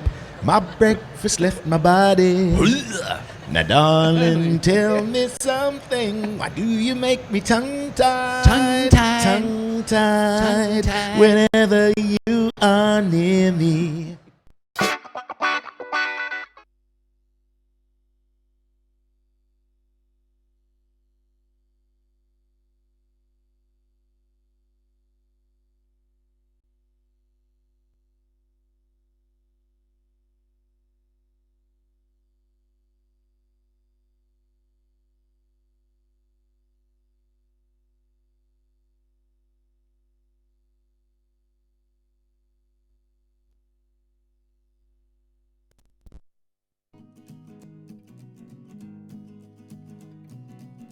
Can you hear the river now? Can you hear that muddy water flow? Water flow. Can you feel the water now? Can you feel the water at your toes? At your toes. At your toes. Push a coin in a broken tree. Push a coin and really wish to see. Wish to see. See the sunlight shining bright. See the sunlight shining bright on me. On me. On me. Wind blows out like a gale. It's harsh outside, my face feels pale. Walk along that muddy trail, the rocky climb that leads up to the dales.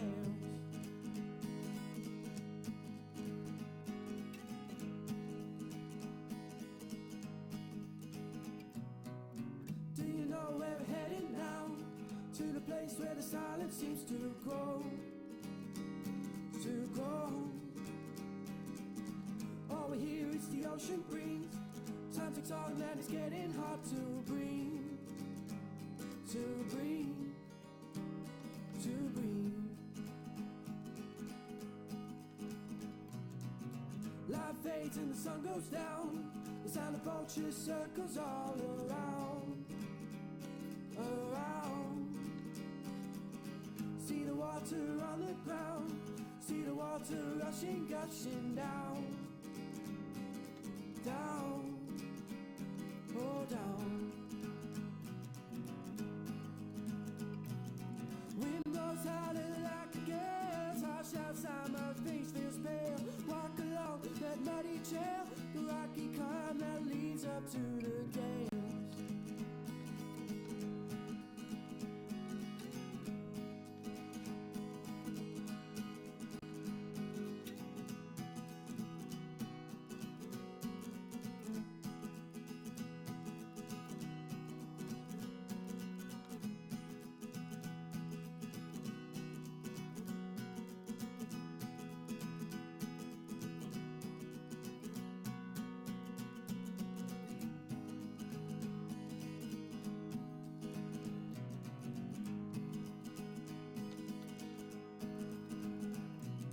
Wind blows harder like a gale, it's harsh outside, my face feels pale. Walk along that muddy trail, the rocky climb that leads up to the dales.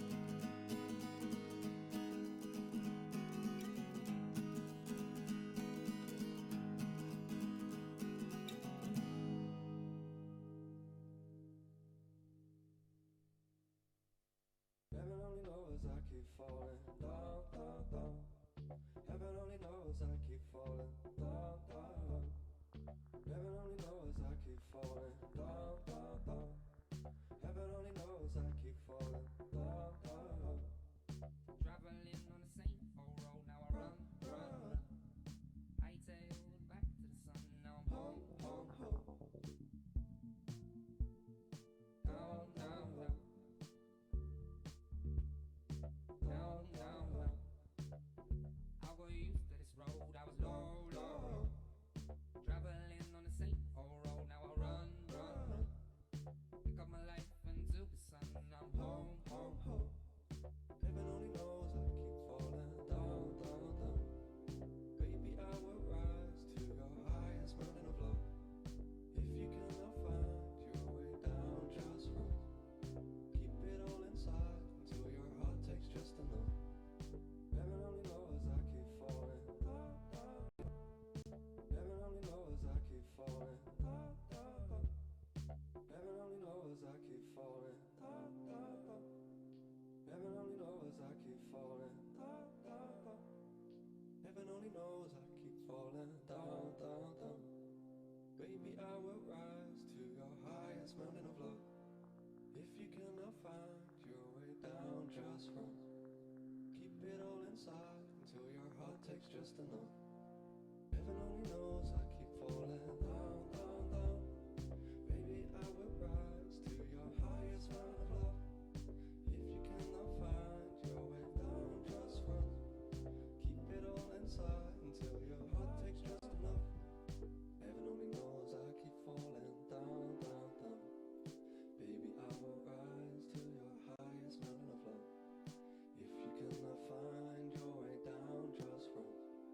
Keep it all inside until your heart takes just enough. Heaven only knows I keep falling down, down, down. Baby, I will rise to your highest mountain of love.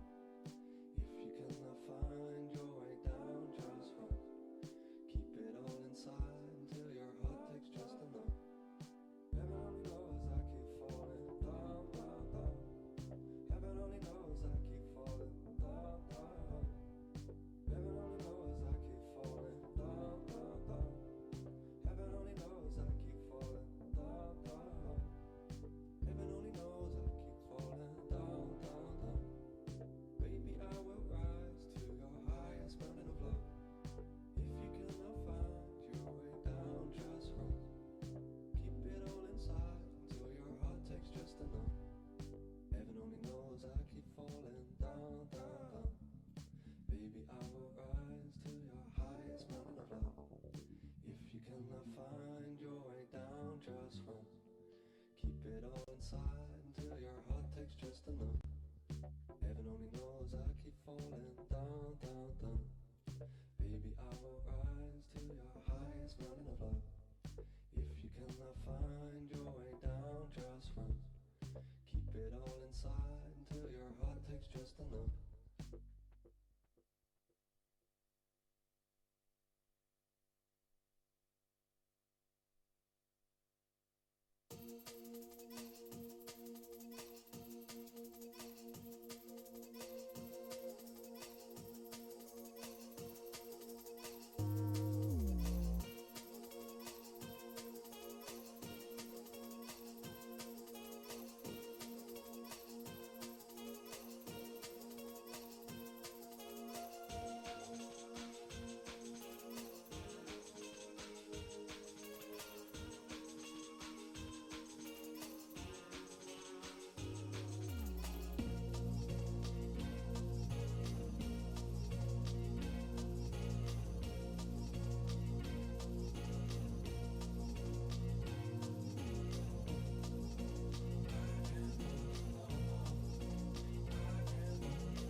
We need to run away. We need to hide. We need to tell the world this ain't a lie.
tried to be strong, but I can't carry you on my own.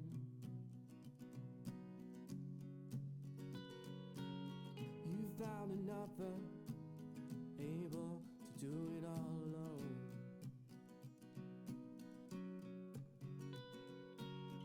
Asking for assistance, you just left for someone else.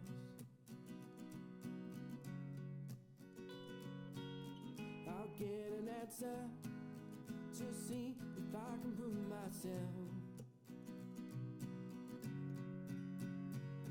And I don't know what to say, and I don't know what to do.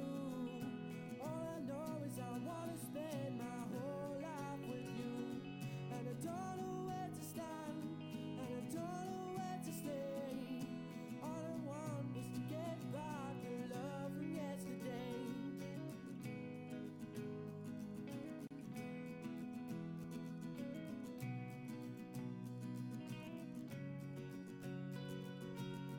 This love is water soaked, and we can buy the rain.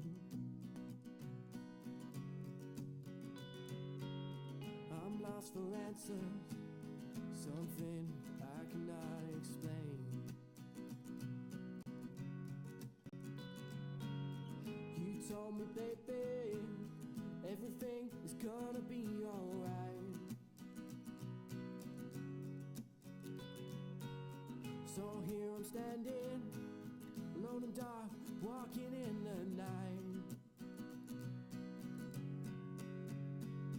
And I don't know what to say, and I don't know what to do. All I know is I wanna spend my whole life with you. And I don't know where to stand, and I don't know where to stay. I just want to get back the love from yesterday.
first single. This is called Give It Up, Up, Up. Hope you like it.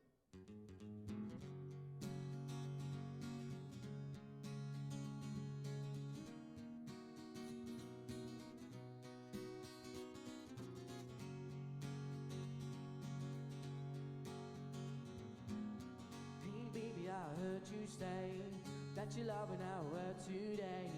Living life, your feelings and break. Whoa, oh, oh, oh, oh, oh, oh.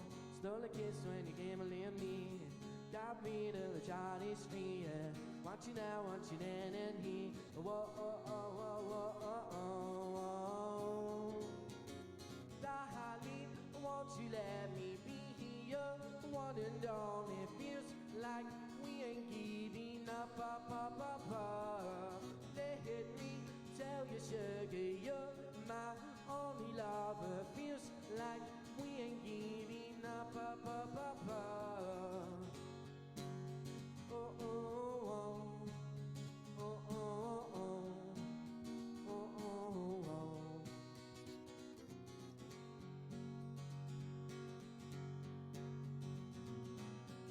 As candles lit the way to the bed where we're gonna stay. Not to care what the haters say. Whoa, oh, oh, oh, oh, oh, oh. Made a choice and we'll never lose. Together we will meet the blues. You and me and the you and I crew. Whoa, oh, oh, oh, oh, oh, oh, oh. Darling, won't you let me be here? One and only. Feels like we ain't giving up, up, up, up, up. Let me tell you, sugar, you're my only lover. Feels like we ain't giving up, up, up, up, up. Oh, oh, oh, oh, oh, oh, oh, oh, oh. Hey, hey, hey, hey, yo, oh, oh, oh, you and me and you and I grew.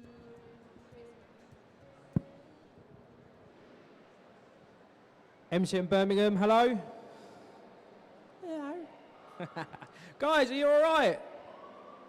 I can see everyone just looking at me as if to go, he's just talking for the sake of it. Right, guys, on this stage, coming up in 5 minutes, we have a Bean Boozle challenge. Get and park your bums on these seats because we're going to do the Bean Boozle challenge and give away some cool prizes for our friends at Universal. Please get to this stage, and then we're on with an interview with the guys that have done Cleaning Up the Town. It's a Ghostbusters documentary, very good. I've seen 30 minutes of it, and it's absolutely amazing. Get to the buzz stage, park your bum, win some prizes, do the Bean Boozle challenge, and let's have some fun. See you soon.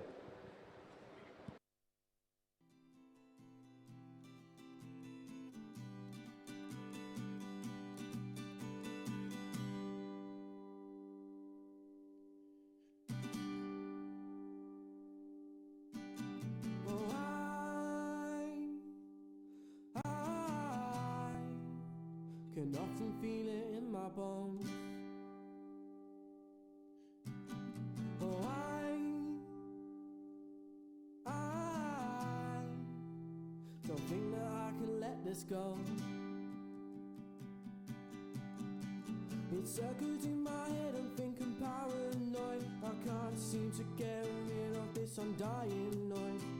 It dwells in my thoughts from the front and back. I need to start to get myself right back on track. Oh, oh.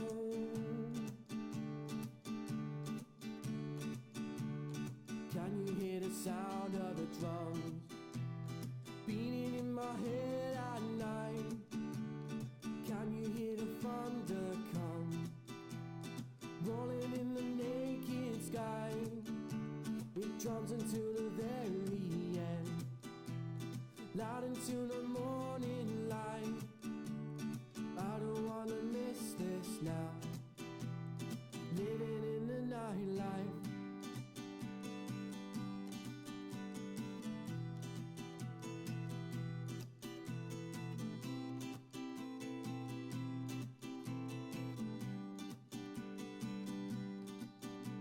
Oh, I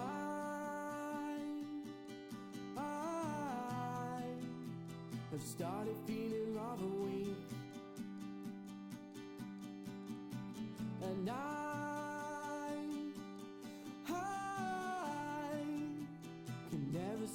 fall asleep. My nights are days and my days are nights. Even when I try to turn off the lights, it's in my head, the never-ending beat. Something was wrong, I'm feeling incomplete. Oh, oh.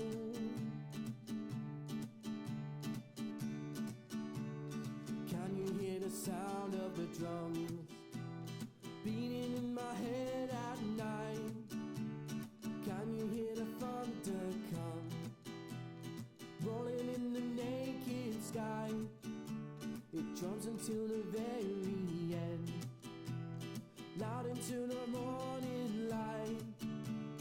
I don't wanna miss this now, living in the nightlife.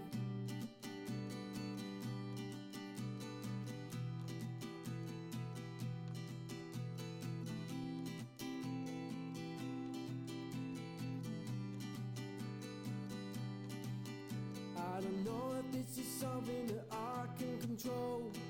Please someone help me and save me from the drum roll. I don't know if this is something that I can control. Please someone help me and save me from the drum roll.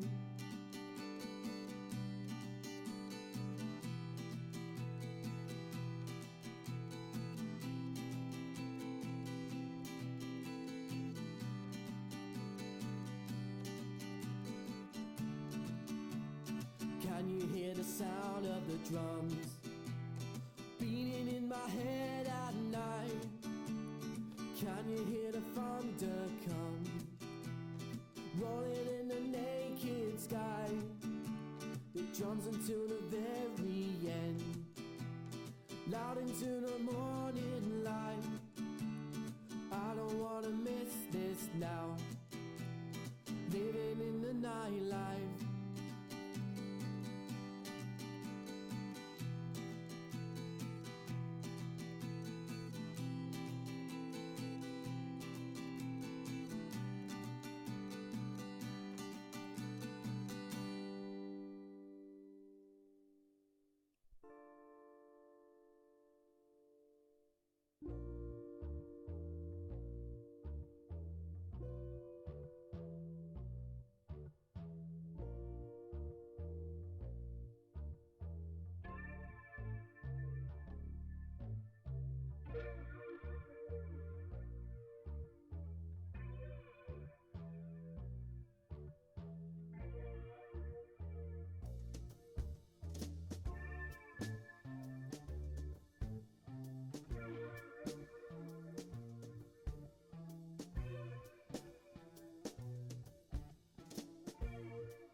MCM Birmingham, how are you?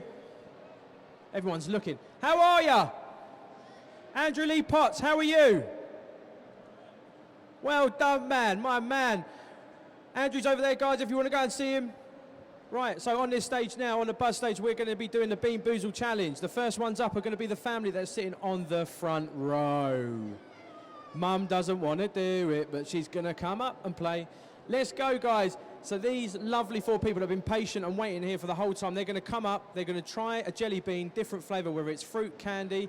Then it could either be like stinky socks, vomit, bogies. Yeah, so that's what we're going to do. All you've got to do is try the bean, and then we're going to give you a prize. That's it. Get on the stage, guys. Come up. Stand right here for me, please. Right here. Right, so if you stand in a line. So now, what's your name, where you from? Blade Maltby. What's your name, where you from? Xana Portishead. What's your name, where you from? Kathy from Bristol. What's your name, where you from? Kevin Portishead. And what's your surname? Maltby, they're all the same, yeah. Oh. No. Right. So this lovely family here are literally just going to take a bean out of this little barrel here. They're going to try it. Like I said, it could be fruit or candy, like a candy flavour, but it could be anything else. I know them off by heart, so as soon as you get in your hand, you're going to get told. All right? So let's go. So that's berry, no, hold it, berry blue or toothpaste, stinky socks or tutti frutti, rotten egg and baby wipes. No, rotten egg or coconut. We're there. And that is stinky socks. That one there, stinky socks or tutti frutti. So on 3, guys, we're going to put these in your mouth and we're going to see the reaction you get. Are you ready? 1, 2, 3, go. Eat it, chew it. You've got to chew. Chew, chew, chew, chew. Oh, right. Yeah, right. So what did you get?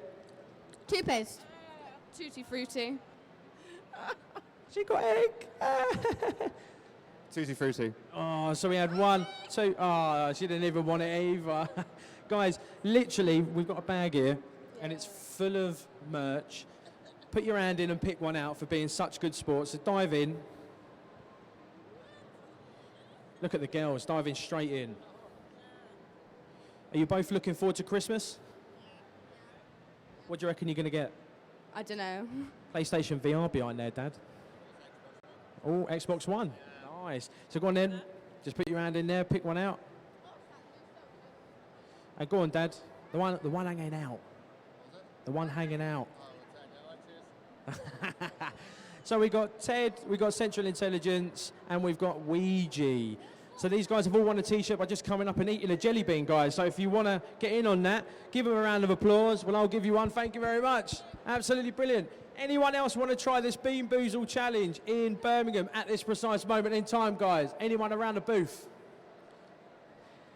He's looking at me. Look, look. He's turned away now. You. Anyone in the house? You're going to win a prize. Jelly bean. Who wants to do the BIRMINGHAM Challenge, guys? You two right there. Let's come. Let's go. You two.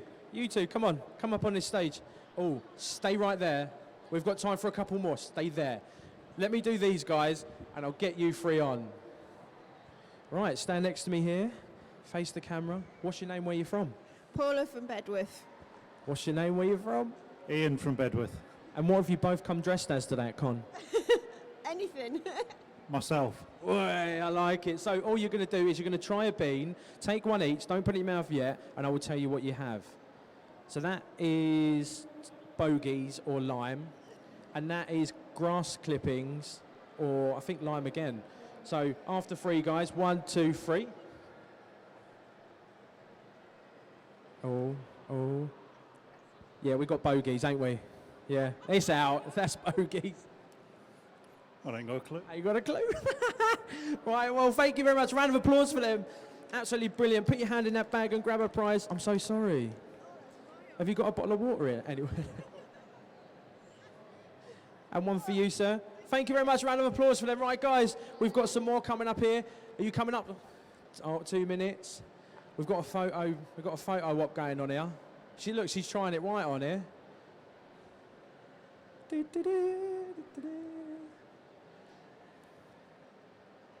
I hope she's getting paid for all these pictures.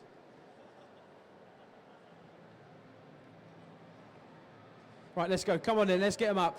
So we've got these three here. Guys, remember, we have our Ghostbusters documentary peeps coming up on the stage. Anthony and Claire Bueno up on the stage talking about their Ghostbusters documentary. I'm telling you now, if you don't come, you're going to miss out because it's an absolutely brilliant one. Right, so what's your name, where you from? Jinx, and I'm from Watford. Wow, near me. Like it. So what have you come dressed as? Lightning McCoty. Nice. What's your name, where you from? Estelle, I'm from North Wales. And what have you come dressed as? Toothless. Nice. What's your name, where you from? Hello, I'm Michael. I'm from Kidderminster. And what have you come dressed as? This is my take on Spyro the Dragon. Oh, Spyro. Like a bit of Spyro. Well done. Thank you very much, guys. Thanks for coming on the stage. We're going to go and do the BIRMINGHAM challenge now, so don't ponk it in your mouth yet. Right, so that's baby wipes or coconut. Oh, no. Don't you? Oh, that's all right. What one's that one? That is grass clippings or lime. And now we've got one more, booger or lime again. So after 3, 1, 2, 3. Coconut. Oh, rubbish. I got lime. No, rubbish. Yeah, this is definitely not lime. Yes, I like it. Right, so prizes, guys. All you've got to do is put your hand in that bag and grab a prize. That's 1. Oh, yeah, 2. 3. That's a couple of TED t-shirts and a Central Challenge. And guys, all you've got to do is come up on the stage, give them a round of applause, do the BIRMINGHAM challenge, take a seat because we've got guests coming up. Anthony and Claire Bueno coming up on this stage for cleaning up the town, the Ghostbusters documentary. So guys, anyone else want to do this BIRMINGHAM challenge? We will. Come on then, quick, Bosh. On you get. Right. Come here, turn and face, guys. What's your name, where you from? Rachel from Worcester. What's your name, where you from? Ruth from Worcester. And what's your name and where you from? Luke from Bewdley. What have you come dressed as? Kaneki from Tokugo. Nice. What have you come dressed as? No one. No one. What have you come dressed as? Totoro. Nice. Right, so all you're going to do is take a bean. Don't eat it yet. And then we'll do on 3. Right, so that's vomit or peach. Rotten egg, I think. Rotten egg and something else. I think it's coconut. No, popcorn. That's lime and booger. It's all right, guys. On 3. 1, 2, 3. What have you got? I think it's vomit. Oh, yeah. So you got vomit. Popcorn, I think. Popcorn, like it. Yeah, booger. Oh, it's all right. Put your hand in this bag, guys. Round of applause for them. Put your hand in there and grab a t-shirt. Thank you very much. I tell you what, take the bag as well. Thank you very much. Right, so that's it now for now, guys. Oh, we got one more. We got one more. So thank you very much. Round of applause for these guys. One more. Dale saying one more. She's putting her finger up straight away. Thank you. Come on then. You can't be like, I'm going to do it and then not do it. Hello. Come on then. Like it. I thought you were just putting your hand up to go like, you all right, mate? How you doing? It's all right. Where's Dale? Dale with the sweets. He's done a runner. I think he's actually gone to get some more prizes. I don't like you to know what the prizes are, but you're looking at them right now. Close your eyes. Okay. So right, all these guys are doing is they're going to put a bean in their mouth, any flavour, not yet though. Wait for me. Oh, right. So you've got take it. So it could right. So that's toothpaste or berry blue, and that one's dog food or chocolate pudding. So all you've got to do is put. That's it. All you've got to do is put it in your mouth. Or you're going to swap. Now it's like a gamble, isn't it? You can either stick or swap. Oh, they've swapped. Do you like dog food though? Is that what you're trying to get at? Oh, right, fair enough. Dog food pie. 1, 2, 3, guys. What have you got? Dog food? Oh. Toothpaste. Well, thanks for being a good sport, guys. Prizes are coming up right now. Do you like that? Do you like dog food? Yeah. Oh, man. I like people to cringe.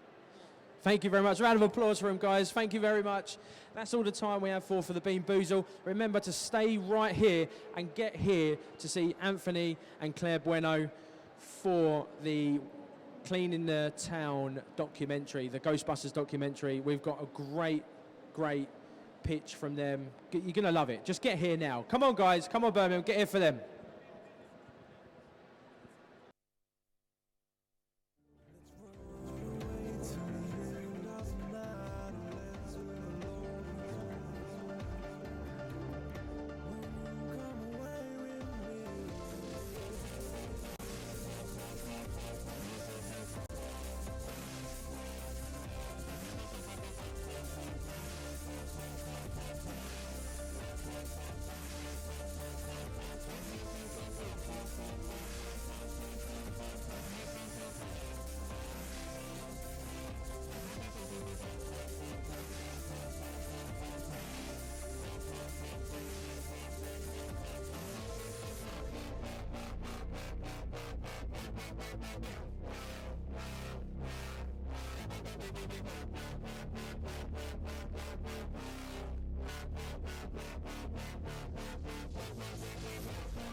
It's a long, hard walk and a long way back.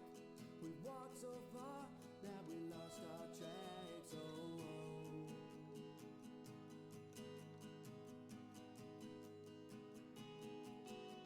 we walked for miles and we're nowhere near the destination that we want so dear.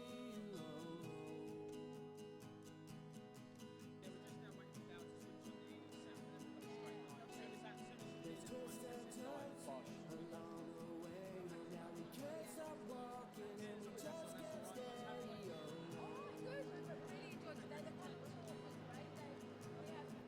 An incredible turnout of people.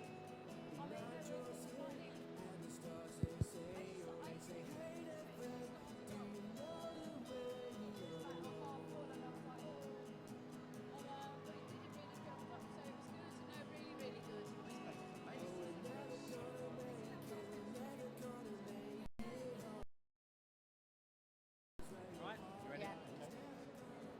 Hello, MCM Birmingham. How are you? Louder than that. How are we? Yeah, we like it. We're joined with Anthony and Claire Bueno. Yeah, How you've are got you? it. Well done. Thank you. We're very, very well. Glad to be at MCM. And even happier you pronounced their surname right. Oh, absolutely great. I like the chocolate bar, so you're in there. There we go. Yeah, like the chocolate bar. Exactly. So how have you both been? I mean, obviously this has been part of your life for. We've had a conversation. How long has this been part of your life for? 9 years yes. now. 9. Yeah. So yeah, it's been.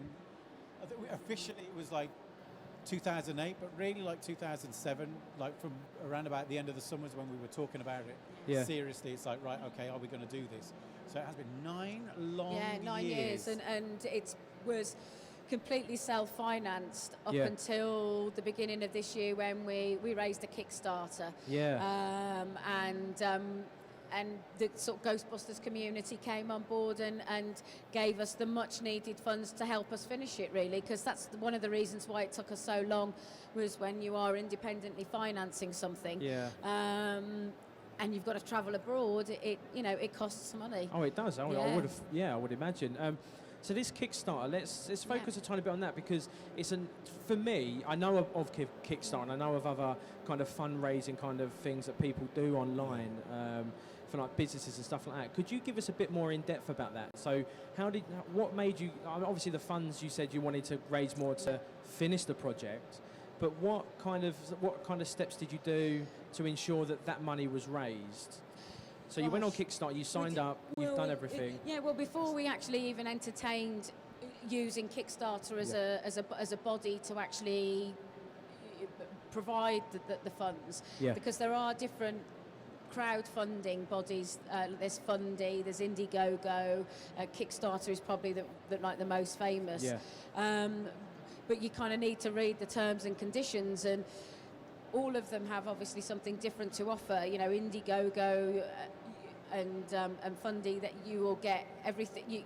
You ask for X amount of money, and with them you get X amount of money regardless to whether you reach your target or not. Oh, okay. But they take a bigger percent of the cut. Well, Oh, it's like it's. There's a commission. Say you set your target at 20 grand and you only raise 10, you'll get that 10. They don't kind of make it up, you'll get the 10. Whereas with Kickstarter, it isn't. If you don't, thank you. But with Kickstarter, it's different. If you don't raise your target goal, it's 20. Hello. That's it, there you go. I got it right up. So if you don't raise the 20, you don't get anything. Oh, okay. So there is a difference. And that's like Claire just said, you've got to pick the one that works best for you, but it's just researching it. And Kickstarter was definitely the one for you guys. It was, because we were making a documentary about such a globally known and renowned and a much beloved film, Ghostbusters.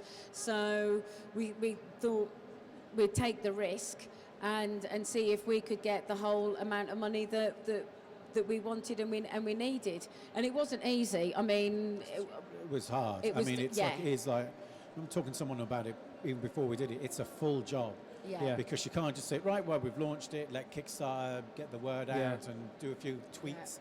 You just like every single day, because there's a weird trajectory. It launches and it goes really well, and then it drops. And then you sit there for the better part of a month thinking, are we gonna do this? And and Kickstarter is the most famous, so that's why it was like, and it was basically it was all or nothing. It's like, you know what, this is either going to work or it's not. So let's not worry about like the other ones where it's like we might raise some money. It's like we either get all the money or we don't, and that's it. But you have to be on it every single day, thinking of different ways to reach people and get it out there and get people to know. And replying to messages and answering questions, and it just every day it's full on. It was almost like betting your life savings on a racehorse. Because I mean, up until the point where the Kickstarter for us was drawing to a close, and you can actually have your Kickstarter run for X amount of time as well.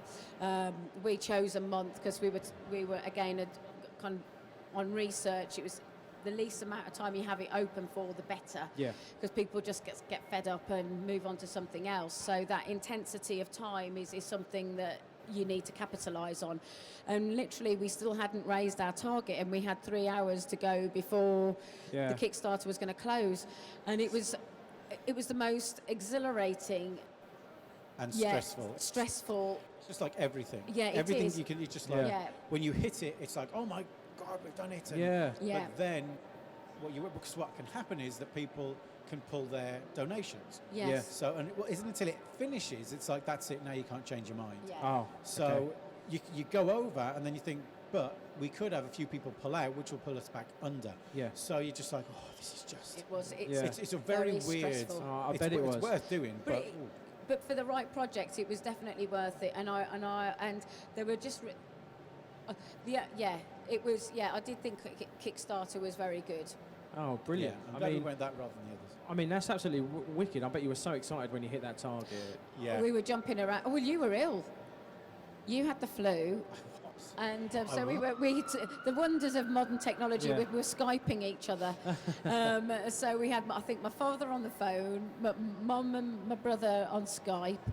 And we literally, as the money was sort of we were going and getting closer and closer to the target. We were kind of all together in a electronically. It was like our dad was saying on the phone, he was somehow getting it quicker than we were. And it was just like, and he just said the target. I thought, that number looks like, oh my, done it! Yeah. Yeah. Then everyone's like jumping It out was literally jumping around the all over room. the country. Yeah, you're literally jumping around the room because it's such a relief. Yeah. Because, you know, because we wanted to get this film finished, and there was just no way financially that we were ever going to be able to complete it without it. Oh, well, I've seen 13 minutes that you kindly sent to me, and I must admit that 13 minutes was just very, for a short 13 minutes, it was very informative, and it was very, I don't know, like different bits. Like there was one section of the slime section of how they made it and where they kind of used it in filming and stuff, and you think to yourself, they went through all of that just to A, make slime, and B, you know, use it in such a manner where they would cover it in the actors and then make them freeze to death out in New York. Exactly. I know. So that was just, but I can't wait for the full documentary because that it will literally be, and you've said you've got an announcement anyway about it. So. Well, I'll leave it to the director. Yeah, it's down to me. Hey. So basically what we're doing is really exciting. Oh, that's wicked. Did you get that? Oh. So basically, it's just like you just said, there's so much content there. Yeah. And the goal was to try and make a 90, 100-minute documentary about both films. Yeah. And as over the years, and we've done like 70 interviews, and there's just a massive wealth of information there that we want people to see. We decided literally like a couple of weeks ago, like with advice from other friends as well, that we're going to now split it into 2 films. Yeah. So it'll now be 2 documentaries. One will be on the first film and one will be on Ghostbusters 2. Wow. And that way we don't have to sacrifice the amount, like the story of it as well. It's not just the stories they tell. There is an arc to like the story that gets told about these films. So we wanted to try and retain that, and a lot was being sacrificed, too much than we were comfortable with. Yeah. So we just sort of said, right, well let's do that. Let's certainly within the screenings, we can split it down the middle, and that way we can have 2 films at a good length that aren't going to be too long, so people will want to screen it. Yeah. And then when we come to disc, we probably they'll be released together on disc, maybe joined together as one whole documentary. But for the time being, anyway, there's going to be 2 films, and so everyone can be enriched with sort of like how they made films back in the 80s. Like a Ghostbusters encyclopedia, in a sense, It's ain't it? Just on film. Absolutely. And I mean, the nice thing that you were saying earlier on as well was about this kind of, you know, this emotional connection that you had when you were watching it. Yeah, you do. Like I said, when you don't understand how much they do go through in filming these actors, you know, and then you've got, you know, like Dan Aykroyd going like, we was in New York in a sewer. You know, just like no bigger than 2 people, but they had to squeeze 3 down there, and it was freezing cold, and then they're just there in the middle of New York, just pouring slime over them, and then just getting like lollipops and going, well, that'll go down your face. You're not cold, like, do you know what I mean? And then they shove them in a hole. Yeah. I know. Apparently, it was. I spoke to somebody. We didn't interview them. It was one of those kind of random things. We were at a convention. It turns out one of the fellas, he had an Ecto-1 car. He had a replica. Yeah. And he was running on Ghostbusters 2, or was some kind of assistant director, and he was saying it was that night he was working and it was freezing, and they started to shoot the sequence where the slime starts running down the walls of the building, and so the first take it froze, gets so far down it froze solid. Okay, scrape it off, warm it up, let's do another take. And he said it was that cold, and that's when they shot that scene as well. And like other actors that have like scenes that aren't in the final film, and he said it was freezing, and every take they got to dump more. And he says the worst thing is like you sat there and it leaves the bucket and you know it's left and you know it's going to hit you, but it ain't there. I said it was Baltic on that night, and because it's right down by I was going to say by the Thames, right down on the Battery, right down on the ocean. So it's freezing cold. So I don't envy him at all. Even though Dan Aykroyd says, you know, give me a night like that again, it's like we'll test you on that one then, Dan. Yeah, that's it. So, cleaning up the town, why that title? Why not say Ghostbusters the documentary or something like that? Why cleaning up the town? Probably because it's something that really resonates with the Ghostbusters fans, isn't it? It's just you always love the tune as well. Yeah, I mean, a lot of people just said, why not just the Ghostbusters documentary? Because then everybody knows what it is. And we had this when we did the American Werewolf documentary, or when, like we were involved in it, and it was just like to say the American documentary, but it's like it's kind of partly creative, but it was just like there must be like a name, and it was just like cleaning up the town. It's a great song within the show, within the film itself, and it's just like, well, it kind of gives the song a bit more recognition, and says something about the film as a general, and the franchise, at least as it existed when we started, which was just those two films before the new one was made. Yeah. So it was just, it's like, cleaning up town, remembering Ghostbusters, sort of like, it's like, and as you, the more you come up with it, the more you start talking about it, it's like, I like that, I really like that. It has a ring. It had to a ring. It does have a ring to it, but I think, like the fans of the film will recognise that the people that are making the film actually know about the film because they're using the title that not necessarily everybody would know. No, they wouldn't know. Yeah. I think that was behind it as well, wasn't it? Really. Yeah. I mean, you run a risk because you want a name and a brand, I suppose. But the logo, which was done by our graphic designer Anthony Zart, I had this completely different idea, and then he did what you see. It's like, that's amazing. Yeah. Like, it's as simple as the original was, and it tells you. Well, so it it's is. like it tells you. Yeah. So it's. So what was your idea for the alternate logo? It was going to be. Do you remember that? Like those collage things where you'd have like 1,000 images, and when you like, it's like you used to have Star Wars ones, like, oh, it's Yoda. I had that kind of image, like loads of images from the films, and make the logo, which would have worked. Yeah. But it was a bit, it was slightly different. It was like a forced perspective kind of thing, and he just sort of like said, well, I've got this idea. He did a couple of takes, so I've got this idea. He says, you may or you may not like it, but I'll try it out anyway. And he sent that over, and it's just like, that's it. And it's like, and the beauty of the original logo was its simplicity and the fact that it's a universal brand. It's one of the rare logos where you can see it and you know. Yeah, that's it. Yeah, it's Ghostbusters. Like Coca-Cola, Pepsi, you'd be like, oh yeah, that's Ghostbusters. Yeah, I totally agree with that. What inspired you guys to start the documentary, and then obviously have it such a passion project that you made it last for them 9 years just to get the perfect content in a sense? Yeah. Well, I think. Anthony was already he was already a filmmaker, a cameraman, and editor. I do presenting work in London, and it was literally the marriage of both of our two skills. We get on well working together. We're brother and sister. We trust each other, and Anthony, it's his favourite film from childhood, and I knew personally that he would make an excellent film, and I wanted to kind of invest in that and invest in him and hopefully help invest in our future as filmmakers. Oh, yeah. So that's where it kind of came from. But it was wanted, and from your perspective, I don't really want to speak on your behalf, but it really is a case of there hasn't ever been any kind of really sort of in-depth explanatory information and films about how Ghostbusters was made, so it was a case of, well, why not? Yeah. I mean, there's a risk to doing all these kind of things. It's like because it's licensed products. Yeah. So that was a difficult area for us to be in at that point. But it's like most things. It's like, you know what? Let's just go for it, and we'll give it a go. And if it works, and then it just, I wouldn't say it snowballed because we always had kind of grand plans. Yeah. But it was just, you get to that point where it's like, well, you can't turn back.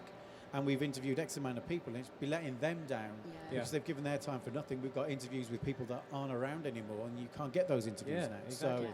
So you start to bear that kind of weight of responsibility of like, we really need to get this done. And there has been certain times where it's like, you know what, that's it. We haven't got the money to finish it and things like that. But when we started, there was no Kickstarter or crowdfunding of any kind, as far as we're aware. Anyway, no Kickstarter started about 2009, I think. So, to make, as filmmakers, even in this day and age, one, it's cheaper to do than what it was even 10 years ago. Yeah. The technologies have changed. When we were filming on tape, it was all like Sony. That's it. Z1 was the camera we had. It was all tape-based, which was kind of cool when you're writing down like the names of the people you're into. That was a moment of realization. It's one thing kind of sat there talking to someone, it's like, then you're writing down Dan Aykroyd. It's like, wow, that tape's going to be worth. Yeah. So it just became. But I don't think there was any moments of serious, that's it, we're never going to do. You have certain moments of despair. I know, but this is what I was going to come on to as well. Like, what was apart from the money side of things, what was your, the bugbear, or what was, what was hard about finishing this documentary, as well as collating every single interview and every single kind of, you know, because there's concept art as well. There's not just say like behind the scenes pictures, behind the scenes footage. There's also concept art involved. Which is, that to me is a lot. I mean, you look at people like or companies like, you know, Luke, you know, Skywalker, you know, stuff like that. Skywalker Ranch and stuff like that. George Lucas's stuff. He's got like a warehouse full of stuff, and that must take hours to go through. If you were like, right, do you know what, I'm going to do something on Star Wars. He must just be like, right, I'll open the warehouse. You go in there, have fun for a couple of weeks. You know what I mean? That's what I could see Ghostbusters as. You know. So what was the hardest part, apart from the money side? The travel, because it's so far away. I mean, you know, we live in the UK, we live in London. All of our interviews, apart from one, because he was on holiday over here, so he kindly. Two interviews with UK. Oh, of course, Ernie was over apart here. From fan people. Which Kieran O'Keefe, who is the parapsychologist on Most Haunted. We interviewed him because he's a massive Ghostbusters fan. But Ernie was the very first interview we did, and that was at a convention in Coventry. And that kind of kicked the whole thing off on a nice kind of beat. And Mark Siegel, who now works at ILM. So, but he worked on both Slimers, worked on both films, and it was a great interview. But everybody else was over there. It was essentially that. The interviews, it's one thing locking certain people in, but trying to get Dan Aykroyd, Sigourney Weaver, Ivan Reitman, and things like that. They're hard things. And it took 4 years to get Dan Aykroyd to finally sit down and do the interview. So that, you know, at that point, that was like a reason why we couldn't finish it. It's like, without his interview, we can't really. You can, but you can't. But there's been a lot of benefits to it, taking the time it has. But it literally is the travelling, because everyone's started. No one's in like. Everyone, because it was all 30 years ago, a lot of them are living in different areas now, and it was always important that we got as many interviews as we could, that it weren't about the singular, it's the cast, it's like, you know, the director and the producers and a couple of the effects people. It was like 70 odd people we've interviewed, and we want everyone that we can, because everybody's got a story or a voice or a job they did that we might not know about, and which turned out to be that way. Did you sit down with Bill Murray at any point throughout of it? Because obviously when I was watching the 30 minutes, I was like, do you know what, Bill's perspective from this must be amazing. You know, Dan's must have been up there, but Bill's must have been even better, I would have thought, or personally I would have liked to have thought it would have been better. Well, we're still yet to get him on camera to actually speak. There have been a couple of occasions where back in London, we've got a company called Premier Scene where we cover red carpet and we interview the film talent as they promote their films, and so we go to press conferences, and so there's been a couple of occasions where I've been at the fantastic Mr. Fox premiere press conference and Monuments Men as well. So I've literally made a dash for Bill Murray because he's been there, and asked him whether he'll do the documentary. He said yes, he will. And then what happens, we get to the United States and he's uncontactable, you know, and we've been in touch with his legal representative, and we're just getting nowhere. So we're still trying to, but we did this thing, we were out in the States finishing the film earlier this year, and I did this whole Twitter campaign thing, hashtag find Bill Murray, which was a lot of fun, and people were kind of happy to trend and retweet, and they were letting us know where he was and stuff, but we're still to tie him down. But I mean, he's obviously got a story to tell, and we would dearly love to hear it, you know. So would you say you could release the two documentaries without Bill, or would you rather wait and have Bill included? No. Now it's like we've got like an end in sight. And it's like, it's like basically 9 years now, and filming for like 8.5 or whatever. So it's just like if it happens, great. But I've always been, because it was always a thing where before we started, it'd be like, well, you know, you're not going to get Bill Murray. And it's just like, but that's not the point. No, it's not. No. There's a lot of people worked on this film, and he's a big presence on screen. But you know, that's it. He didn't write it. He wasn't like with Dan and Harold and Ivan when they were writing the first film. So to me, it's like there's a lot of people worked on that film, put a lot into it, and to just sort of like say, well, you know, but without Bill Murray, kind of is detrimental to everybody who worked on that film. And it's just like, it'd be great to get him because it'll be a point of view, and I actually think it'll probably be a really, really good interview. It would be, Yes. Because he's Bill Murray. It's Bill, But it'd be one if it happens before we release. But I personally wouldn't hold up the documentary if we thought. Yeah, just for. Unless film. it was like if it was a dead cert, but it's Bill Murray, so it's unlikely. So out of all the material you probably sifted through, film, stills, concept, props, what out of them four did you find most intriguing to look at, and what was most informative for you out of their materials? Oh, do you know, I love the behind the scenes footage, the video recordings of the crew filming behind the scenes. Yeah. That's what I really like and found really fascinating. Yeah, we've got all the storyboards as well. Yeah, I liked some amazing content. Actually, some of the personal photos. Yeah. Like from the people we've interviewed, it's like, I've got some photos if you're interested. It's like, yeah, great. And they've like never been seen anywhere, and some of them are just gorgeous. But the one thing that's stuck in my, actually was Stuart specifically, my desktop. Oh, yeah. It's just so lovely. Like they're setting up a shot. I think it's just before they shoot some of the Gozer sequence. So there's this shot, and you got the terror dogs. You got Gozer kind of sat on a stool while they're kind of flagging an area off to shoot. It's a lovely photo. Yeah. The colours in are amazing. But we got some video footage of the auditions for Dana Barrett. Really? So, like some of the actresses that were involved in those, and also test terror dog footage, which is all black and white. It took us ages to get it because it was like shot on a certain kind. It wasn't just shot on VHS. It was a certain kind that didn't exist anymore. So we had to. So thankfully, our archive producer Derek was able to kind of source the place. And it's just like these early kind of stop motion kind of tests. It was just like, this is incredible. It's never been. Actually, the fellow forgot he had it. It's like, actually, I think I've got a video at the back, and there's still more out there that we're hoping to get our hands on. I bet there is so much more material. Yeah. And there was another big moment for you that when we were with a terror dog, and Stuart Ziff, who's such a lovely man, and he was one of the supervisors in the creature shop. Still has the terror dog with the eye, and he brought it out and literally lit up the terror dog eye that hadn't been lit for 30 years. Whoa. And we've got it all on camera, haven't we, to bring into the film. It's amazing. Anthony was having a real moment. I was having like a real moment. I mean, there's been several moments. It was something we did. We was able to get some of the props, and it's just like, there was one point we had some of the props on a table. Yeah. And there's that part of me just like, oh, this is amazing. There's the other part like, this is an absolute fortune. If anything happens to this, we are right in it. Yeah. So there was this real conflict. But that whole terror dog thing, the fact that he had it and explained it, and he did this whole demo of how the actual scene worked. And then he's like, let's try and then just wired up the bulb and like had it on a dimmer anyway. And it's like, and then you saw the eye just go, whoa. And I was like, oh. Yes. it was incredible. Brilliant. So why do you love? Why both of you? Why do you love Ghostbusters so much? What is it for you that does it for you for Ghostbusters? Well, I just loved it as a kid. The simple fact is, it was my childhood film. That was the one that I was 10 when it came out. So.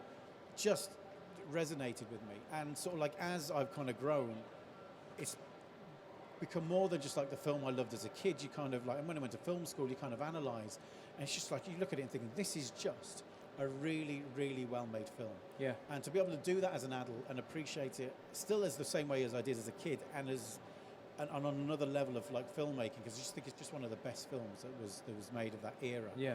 I just think it's a fantastic example of filmmaking. Yeah. And just love. I just pure fact, I just love it, and that's as simple as it gets. It's just there's some people you talk to, and it's the film they watch because their parents argued or that their escapism. For me, I just loved it. It just captured my imagination. Got into like the supernatural and started doing ghost documentaries and stuff because of it at one point, and it's just always resonated through my life at some point. So be able to do this, and it's just superb. What about yourself, Claire? For me, it was the first film I was allowed to go and see at the cinema. Oh, okay. Without adult supervision. So, so I was, kind of a teenager, and just sitting and remember. I know what I was wearing. I know what seat I was sat at in the cinema, and this, the library ghost jumping out. And making me literally jump out of my seat and making me laugh at the same time because I've been so silly to be so scared, and it invoked all those emotions, and I still remember that from being a child, really. And then, as Anthony says, going on into adulthood, when you get to actually film the filmmakers and speak to them and see how committed they are to their craft and the ingenuity and the pioneering techniques that they were using to make these effects. For me was just really inspiring, and they still are in love and are as passionate about filmmaking now as they were 30 plus years ago. So for me, as I've become more involved with the documentary, and I've just grown to have a greater respect for it, really. Exactly. I mean, have you both seen the new Ghostbusters? Yes, we have. Do you No, love it's good. that? You can ask us. I really I enjoyed enjoyed it. I just absolutely. They were able to. Because it's a really, really difficult thing to pull off, and we all know there's a lot of reboots out there that doesn't quite work. And I think they were able to kind of like separate themselves enough from the originals, because it's a completely different style of humour. So you can't put it in the same universe as the other one. But it's contemporary, it's upbeat. Some of the stuff in it I thought was fantastic. There's some great scenes that you think, God, I wish they could have done this like back in the day. And I really loved it. I come out of the cinema just thinking, I felt like a kid again. Sort of sit there watching Ghostbusters, thinking, I genuinely found it very funny, and loved it. So I just thought it was great. I mean, we don't touch on it with our doc because we deliberately want to keep. It's only for 1 and 2. What about you, Claire? What did you like about the new film? Do you know? It was escapism. You know, you're entertained. You're taken out of yourself for a couple of hours.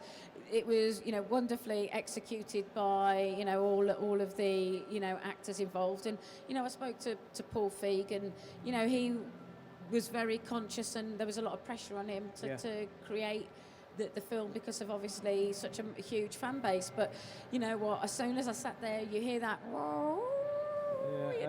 You can't help but again get this rush of nostalgia, and it sort of takes you back to your youth, and the ghosts were fun, and there were characters that you wanted to invest in, and I just found it utterly entertaining, really. But it's very different. I don't think you can compare it. They've obviously, and there were certain little odes to the original films that I liked without, it trying to be a film that it wasn't trying to be an original like the original Ghostbusters, because they are never going to be able to do that. Won't. The second film wasn't able to do that either. The original film was unique because it was original. And so I think moving it forward, bringing it to a contemporary audience, hopefully will actually, there's Kirsten Vig and Melissa McCarthy, they all have a huge following, the Saturday Night Live girls, and hopefully, this younger audience may find out about the original films because of it. So if it's going to keep the legacy going and this love for these wonderful stories alive, then and I think they did try to make it with the best of their integrity, then bring it on. But I really enjoyed it as a person going to the cinema. It did what it did for me, and it took me out of myself, and it was entertaining, and I came out feeling great. Well, you're adding to that part of keeping that legacy going. Yeah, hopefully. So, you have the new film, you're going to have the documentary. People are going to have the tools to then go back to, like you said, to just relive or even just go back and find it as a new film to watch. Absolutely, exactly, absolutely. And that's it's just, and something, I mean, I love these kind of making ofs, and to be able to do something that adds a different dimension to it.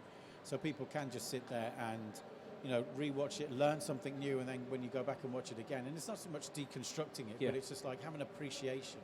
I mean, that whole pre-digital era stuff, which I always find really weird, because it's like, obviously I was alive for quite a while before digital really sort of took hold, but just the stuff that they were able to do with the resources they had, it's just, I mean, we didn't realise even when we started this, like certainly like Boss Film, they did all the ghost effects in the first film. It's just like they had a warehouse that they took over from Doug Trimble, who did Star Trek: The Motion Picture, but they had to build like the printers and get cameras and build them, the 65mm cameras and stuff.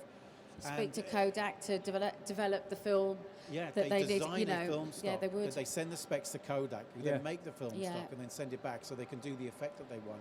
The ingenuity is incredible. It really is, isn't it? It's incredible. And I did not know that when that was the one bit of info that was like I was completely unaware of that. And you do, especially this day and age, like, okay, well, I need to edit. Okay, I'll more than likely buy a Mac, get Adobe or whatever, and I can edit something together. You don't actually think you have to like conceive of actually building a certain kind of computer and designing the software that's going to run on it to be able to do that job, and that's effectively what they had to do.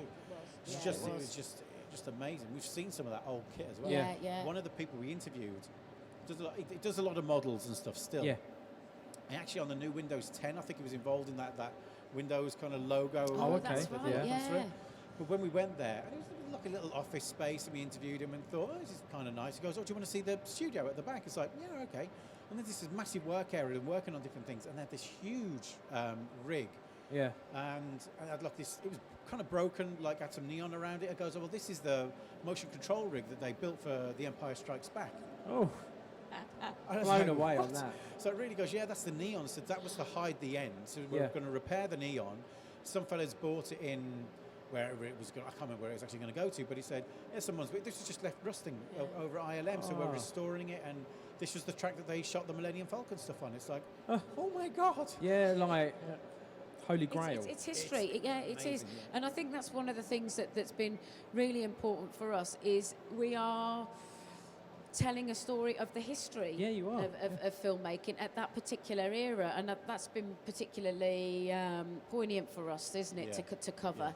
I wouldn't go as far as to say we're film historians, but we'd like to be able to think that we've done a bit of our part for conserving, film history in techniques of how these films were made, But so what, coming away from this now, what is going to be the future? Have you got kind of the next motion kind of picture behind the scenes thing you want to go to, or are you going to be off and doing separate projects? What is the future for you both? We do have a film series that I can hear myself. We do. We just don't want to say what. Just mainly because either might not happen or somebody will go, oh, that's a great idea. Yeah. So there is understandable. a film series that we're interested in, and we've tentatively put the feelers out, and we've got a tentative green light. Yeah. So, but for us, it's like we need to finish this before we do. Yeah. I want to do some shorts. Yeah. And definitely go more like narrative filmmaking. I really want to do that because it's been a lot.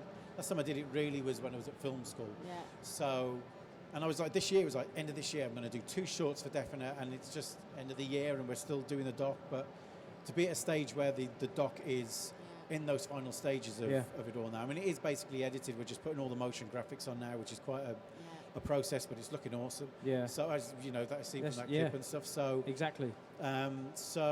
But yeah, that's certainly from my side of it. That's what we want to do, shorts, and we do, because we did think, do we really want to kind of do this again? But the next time, and again, because things like Kickstarter, we can have the money by the side of us, right from the get-go, and get the thing done far quicker than we kind of can do right now. So, but nice. So I'm going to ask you one more question. When is it basically? When do you think Cleaning Up the Town is going to be out?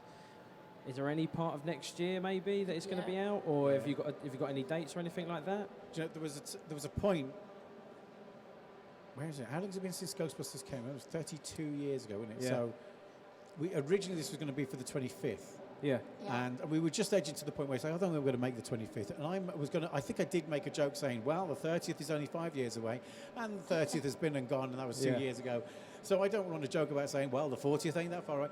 But early next year is when it's going to be coming out. Basically, the situation we are in is we can't kind of commit to a date because where it was originally just going to be us, it was going to be independent. Yeah.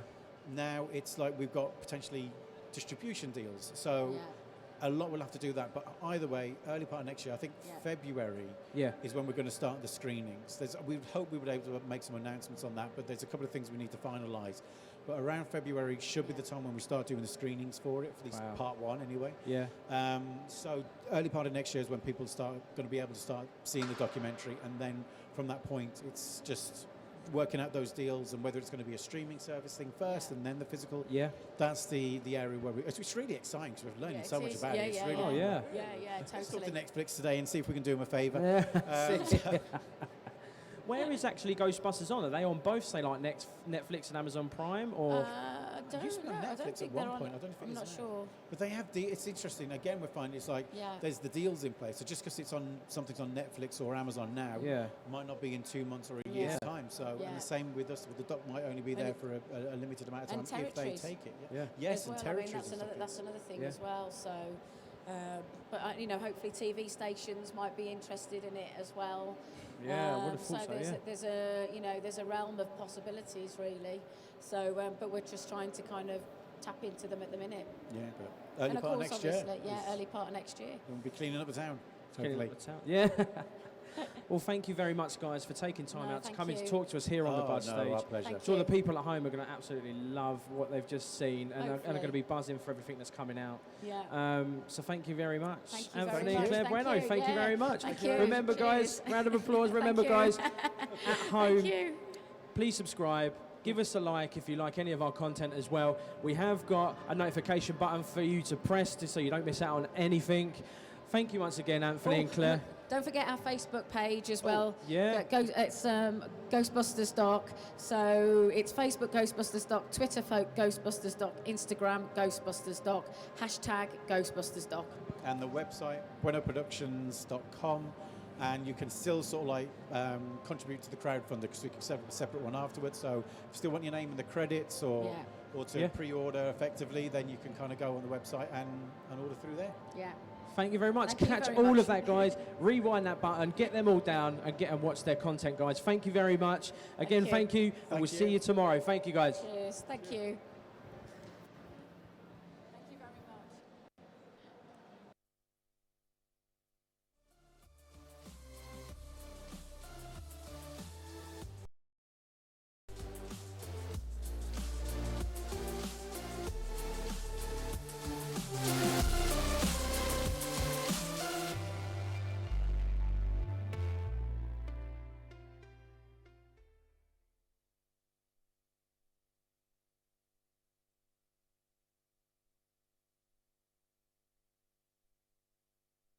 Right, this one goes out to Shane.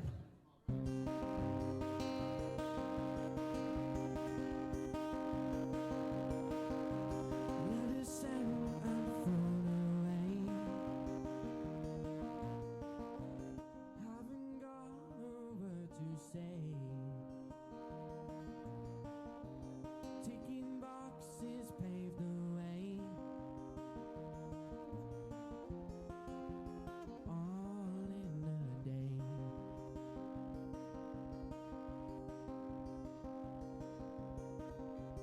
Reminiscing days of youth, days of justice, days of truth. Someone else's point of view, giving us the right to choose.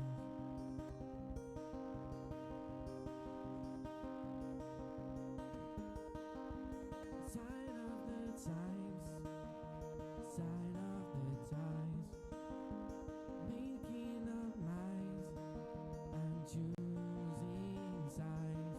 Don't let it go, don't let it go.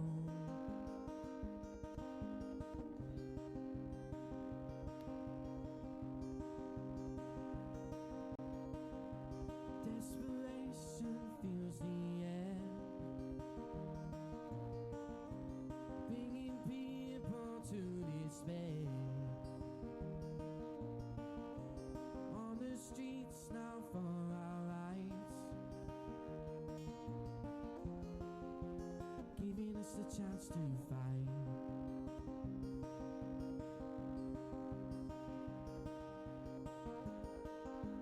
Sign of the times, sign of the times, making up minds and choosing sides. Don't let it go, don't let it go. All of this appears, take a look at the budget teams. We try to string along and feel like we belong. Don't let it go and don't give up on.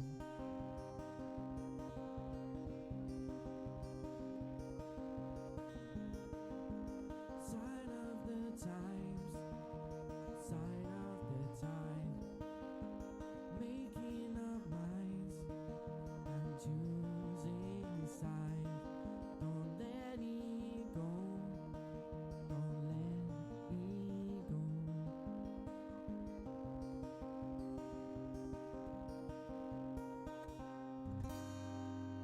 Thanks very much. I think we've got time for one more.